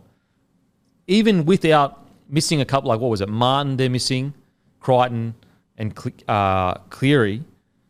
Like, they're missing Jeremy Marshall-King. It's not like the Dolphins aren't missing players too. Yeah, they're missing a few. Yep. It's just amazing. Tom so Gilbert. Good. Gilbert, their marquee signing essentially. Him and Hamiso. Yeah, so really, really exciting stuff for the Dolphins. They've got plenty of financial backing. They've got the right coaching. They've got the right DNA of the club. I'm so excited to see them in the next few years. And I tell you what, if they keep on this trajectory, Queensland Rugby League is just getting better and better. You've got the Cowboys, you've got Titans, which we'll get to. You've got Broncos going really well, and the Dolphins. It's just getting exciting to be a Queenslander. Sounds great. Anything else on the Dolphins, boys? No. All right, now on to the Eels defeating the Titans 25-24. Spoke about it earlier, but I've got to get it out of the way. Titans absolutely dudded. Please, this is why you don't make that call last week with that offside call. Because that's not normally what happens in rugby league. If you were looking for penalties all the time, you could find them every set. That's why most refs go, no, I'm not going to call that penalty because then I'm calling penalties every time there's a field goal situation. Now, if there's an outrageous offside where he literally, like, for example, if Aaron Clark had have got to, and blocked it, or got to it and put massive, like, huge pressure, then you could go, okay, he was way offside. He genuinely affected the play. So you get fast forward, and not only that, in the same game, there were people offside for the Gold Coast Titans field goal. Then you go the next week. The ref is literally calling RCG offside. He's literally saying, offside, RCG, not square, not square. RCG is the closest man to Tanner Boyd, but he doesn't call a penalty. Now, the sad thing for that ref is he's not the one that made the dud call the week before. He's actually making probably the right call because RCG did pull out the end. Tanner Boyd still had time to make that field goal. But because the precedent was set the week before, Titans fans have every right to be filthy that there is an argument made. I don't know whether they would have won the game, but you could, if you're a Titans fan, you very much feel like you've been robbed of 4 competition points, which would have them in the top 8 right now if they had won those 2 games. Yep, completely agree. It's a brutal spot to be in. And like you talk about setting a precedent of either you call them all or you call none and get the refs across the board. It's like an example is the play the ball. It still never touches anyone's foot, but they never call it. Yeah. All right, technically it is a penalty every time. Yeah, but they don't. So just be consistent. Yeah, well, it's like the ball plant. Ball plants happen nearly every second tackle. Every now and then they'll go ball plant, and you're just like, oh my god, bro, seriously. Like I understand the ball plant if they knock it on. Or someone kicks it out or whatever, yeah, fair enough. Call the penalty against them because don't give them the knock on because they're the ones that planned it first. But when you just get done for ball plant, who was it early in the year against Penrith? Penrith versus Broncos, round 1, wasn't it? He got done for a ball plant, and it was a good play the ball. Fuck, talk about memory, Rain Man. Yeah, Jesus. And so, yeah. Anyway, I love you just saying that. Oh, remember when Brisbane Penrith round 1 ball plant? Oh, yeah, that one. Jesus Christ. But like you take the example of, and you know, I don't necessarily agree with it in the rules, but if a player is on the ground near the sideline and you give him any momentum to get him over the sideline, we all know it's a penalty straight away. They are consistent with it though. Yeah. I think if a player's on the ground, I don't think a tackle's completed. You should be able to have impact there. Yeah. But at least they are consistent with it, whether it's the in goals or the sideline, whereas this stuff is just all over the place. It's all over the shop. And Titans fans have every right to feel robbed of a fair opportunity to win the game. Anyway, let's get into the match. Eels defeat the Titans 25-24. Look, I really actually like the Titans, what they're doing. Even though they're not picking up wins, I think they're showing so much more grit than they've showed in and it's almost sad because if you're Holbrook, you're sitting there going, bloody hell, boys, like, where was this while I was at the club? You know what I mean? Like, now all of a sudden I leave the club and you want to play gritty for me. But anyway, that aside, I think the Titans are really beginning to turn a corner. I really like their gritty nature. They're hanging in games. Now, the Eels, good they got to win, but still, if I think we've forgotten they were in the grand final last year. I still think they're going to go on a run, but it was a little, even though they got the win, it was a little bit disappointing as to where they should be right now as a team. What do you guys reckon? Yeah, I agree, mate. I think for Parramatta, like, obviously, Sivo got sin bin early. Regan Campbell-Gillard, he got sin bin as well. So they were down to 11 players for 10 minutes or so then, which I personally thought got the Titans pretty heavily back into the match. Did you think RCG? Do you think that was just a sin bin? Yeah, I think that was just a sin bin. Yeah. Like, I don't think he intentionally meant to knee him. I just think he was super lazy and he just went to drop and slide into the tackle. Yeah. But I think it was definitely 10 in the bin. Did you say, Matty, that was 4 weeks? Yeah, 4 weeks, yeah. Jeez, they're going to miss him. Oh, massively.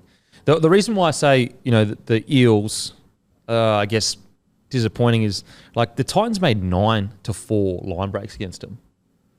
Yeah, okay, fair. And so I go, they should be a premiership threat. But you're right, they did have 2 in the bin. There were a period there where they were down to 11 men. So, maybe I'm being a little bit too harsh, but I just look at some of these stats. It's also Parramatta who, we know they have their up and their down weeks. And there's been enough up weeks lately that I'm like, this is a down week that they weren't anywhere close to their best. They got the job done. Yeah. But fair. But, like, they had 53% of the ball, completed at 79%. And as I said, they had 4 line breaks. Titans had 9. And so I think they're going to go on a run. I just don't know if they were at their best last night. I really don't. What about when they hung in there when they only had 11 on, and then 1 minute before Sivo came on, they got the ball to Calm Piera, and you just like, it's done. Yeah. It's over. And I thought Gutho had him covered, but that guy's just so quick. So quick. So exciting. Speaking of Gutho, what a try. Oh.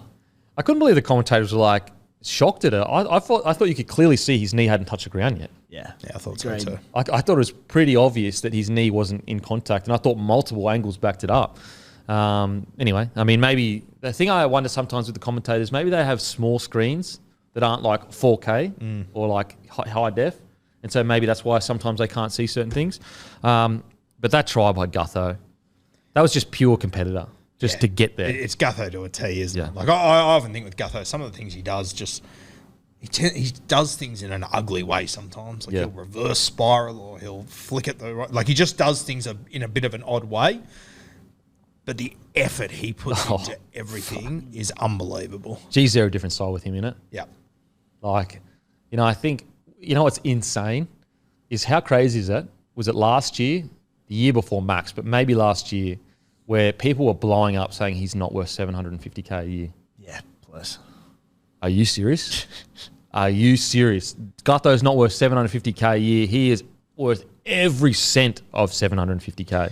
Think about the season that Hamiso's having. He scored 15 tries. Think about the season that DWZ's having, 15 tries. Sivo's on 16 tries. Gutho's on 16 as well. Really? 16 tries this year. Guthonator. Wow. It's only Calm Pierre in front of him on 17 and Dom Young on 18. So, and you think about, I would imagine the vast majority of tries that Sivo's scoring is getting the pass from Gutho. From Gutho. Yeah. Yeah. Wow. Because he'd have a shit ton of assists as well. Yeah. Wow. I love that for Gutho. I don't know, like, I feel like for a period there he was a polarising player. I'm like, what the hell? Gutho is the nicest, best bloke, most competitor ever. Like, if there's one player to get around, it's the great Gutherino. 9 try assists to Gutho. He's actually, no huge shock, but he is well and truly behind Dill Brown and Mitch Moses still. But yeah, what he's doing on that left edge is pretty crazy.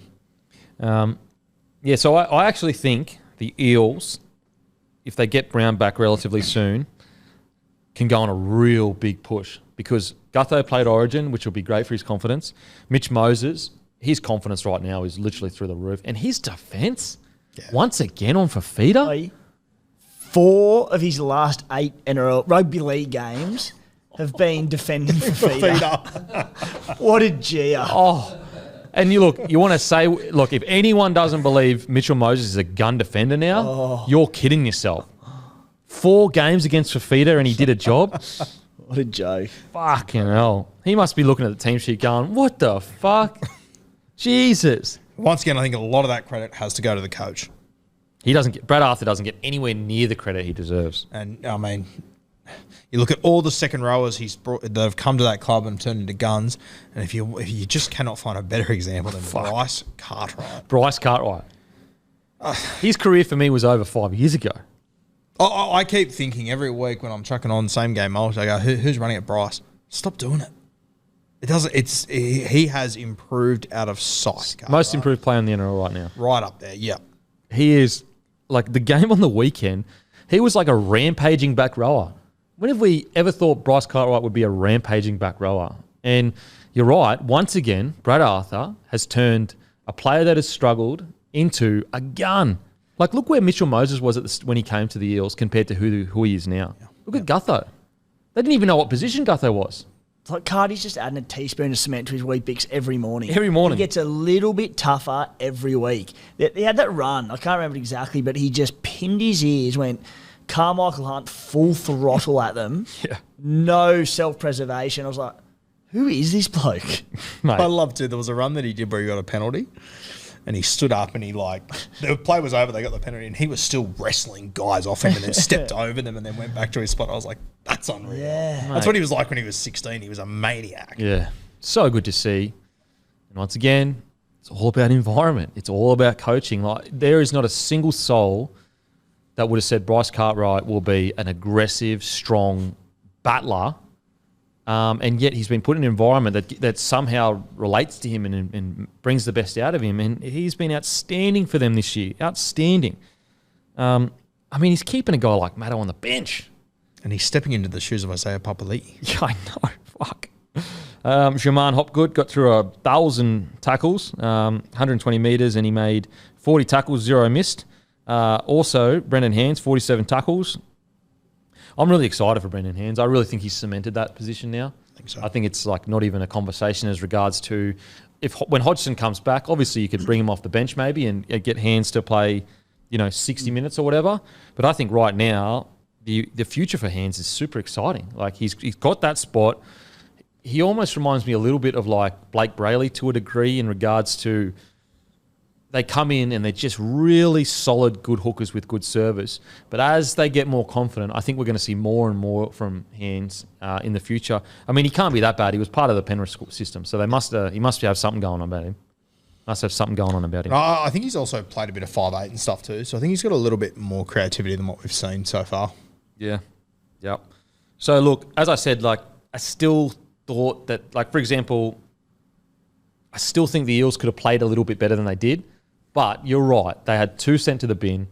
The Titans, it might be a matter of the Titans being better than what we think they are at this point. But a win's a win for the Eels, and I'm quite confident that I think they're going to go on a bit of a run. I really think Mitchell Moses is in for just a huge end of season. Something we haven't spoken about in a while, but I did find it interesting on the weekend. Coach didn't use Luca Moretti off the bench. Played Joe Offengow for 12 minutes, Andrew Davey for 19. Wow. And RCG had a sin bin too, remember? So guys did extra. And they had 2 in the sin bin actually at one point. Brad Arthur has always had strange bench rotations. Remember the first 5 weeks? Yeah, that was weird. It's like it was getting plucked out of a hat each week. The 2 guys he got to use. It was bizarre, yeah. And he was like playing blokes for like super long minutes, like RCG and Junior Bowler, and keeping blokes on the bench for like. And it's not like Luke and Moretti that they didn't use as like a hooker that they didn't need or an outside back they didn't need. He's a forward. So interesting. But hey, if there's a method, if it's working, keep going. Onto the Titans. Look, I saw a lot of people like into Tanner Boyd at the end there. It's like, mate, he missed one field goal. Like, Jesus Christ. Do you know how hard that shit is? Some of the best players in the game miss field goals. It's not Cooper Cronk. You don't nail it every time. Oh, mate. Like, seriously. It's like the Titans 7 jersey. Comes with a target on it. Curse. Yeah. Seriously. It's like unbelievable. Like, he's been so important to this gritty nature that has been a turnaround. And anyway, outside of that, look, Tino being suspended for 3 or 4 weeks is huge, huge loss. But they did win a game without Tino recently, I'm pretty sure. I really like where they're headed. I think I'm really excited to see this young team stay together. I hope Tino and David stay at the club. I think they will. I think they'd be crazy to leave. I'm really excited for the Titans. Yeah, I think they'll stay there. I think Tino missing the next few weeks. One guy I've noticed last few weeks has been Chris Randall. They're using him just as a middle forward. Yeah, he's killing it. He is going at it. Watch him. I reckon he'll play 50 to 60 minutes over the next few weeks. Just keep an eye on him because he gets through He brings so energy. much work. Energy, just energy. Proper energy. So you've got like him, Aaron Clark, that sort of play the same kind of role. But I reckon they'll just use Chris Randall as a front row for the next few weeks. Yeah, they really might. They really might. In regards to standout, I thought Campbell had some good moments, but we always, we come to expect that with Campbell. He had 3 line breaks, Campbell. Jeez, he's electric. I thought, and I mean, in a very, very similar boat, but Mo Fodawaker again. 65 minutes, 120 odd metres, few tackle breaks, 35 tackles, 1 missed. He's a proper elite front rower. Yep, top tier. Another guy, Cam Pereira. At the start of the year, I thought that he wasn't ready for first grade. I thought there were parts of his game he really needed to round out. I think that he's definitely developed into a player that is ready for first grade. If he can just round his game out. You know what he reminds me of? A little bit like the Fox when he first came in. Like incredible finisher, like incredible. Some of the best, like the best in the comp nearly. If he just rounds out his game a little bit, he is going to be something special. Mate, he is so fast, so unbelievable. Quick. But then it's just every 2 weeks he shows me a new brain explosion that makes me go, oh, I don't know. But I think his upside is... It's worth it, I so reckon. high that I think you just take the punt on it. He's so worth persisting with. Yeah, I reckon. Like, for whatever brain fades happen or defensive miss or whatever it might be, what he does in attack for them on an edge where you've got, we speak about time and time again, Foz and Fafita, the amount of defenders they force to tie in, you give AKP an inch, gone. Like, you have to persist with him. He's almost like perfectly designed for that edge. Yeah. Because Fafita gives him so much space because he's so hard to tackle. I think he's definitely worth persisting with because, mate, he's got so much speed. His finishing ability is incredible. I have to remember too, it's his debut year. Like, imagine how good he's going to be with a few more preseasons under his belt. And he's 21 years old, 20 years old, so super young. I'm excited to see, like, imagine him under Desi. I was just having a look at how many errors he has made this year, and like he's in the top 10, but God, there's some talented players in this top 10. I bet you Reece Walsh is like 3rd or something. He's 1, yeah. He's number 1? Yeah, with the least amount of games out of all of them. Oh, fuck. Oh, the excitement machine. So Cam Pereira, outstanding. I think Verrills has been really good, steadying through the middle. But yeah, like outside of that, there's like not really much else to... It's weird how it's played out with Sam Verrills. Like, he got injured. They already had Chris Randall in the squad. They had Aaron Clark in the squad. They brought the bloke over from England, Cruz Leeming. He's gone back, hasn't he? He's gone back, and Sam Verrills has just gone back to playing 80 minutes. Yeah. It's like, Well, they realised that they didn't need 7 hookers at the club. you had one good hooker, you lost him, so you brought 6, and then you just went back to using that one again. And now Chris Randall's a front row forward. Yeah. What about Philip Sammy's year?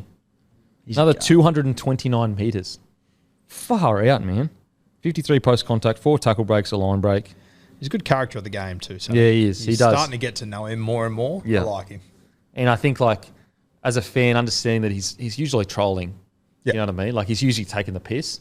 I really like watching him play. He really does, like... He's just so deceptively strong, and Every time he runs the ball, the defensive line is all out of whack because people had to come up because he was going to offload, but then he wasn't. You know what he reminds me a bit? Rapana, to a degree. He's like that kid at high school that comes from basketball or something. And it's like he hasn't, like he doesn't. It's like he doesn't quite understand what he's meant to be doing, and the way he does it is just odd. He nails it's just it. so hard to handle. He nails it. He's been so good this year. He was like this close to an Origin call-up. 20 hit-ups. How good. If he played Origin this year, he would have killed it as well. I reckon he would have too. I agree. He played Origin in 2020, didn't he? Yeah. Yep. I'm pretty sure he also did you run down the Fox as well a few years ago. Yeah. So he's relatively quick. Outside of that, anything else, boys, with the Titans? Just on that too, I think I heard the other day he calls himself the Hound because of that. Yeah, actually, I heard the same thing. The Hound. That's mad. That's so fucking funny. Yeah. But yeah, I'm actually really excited for the Titans. I think they're on the precipice of being a finals footy side. This is what they're doing now. Imagine when Desi gets a hold of them. Fuck. So good.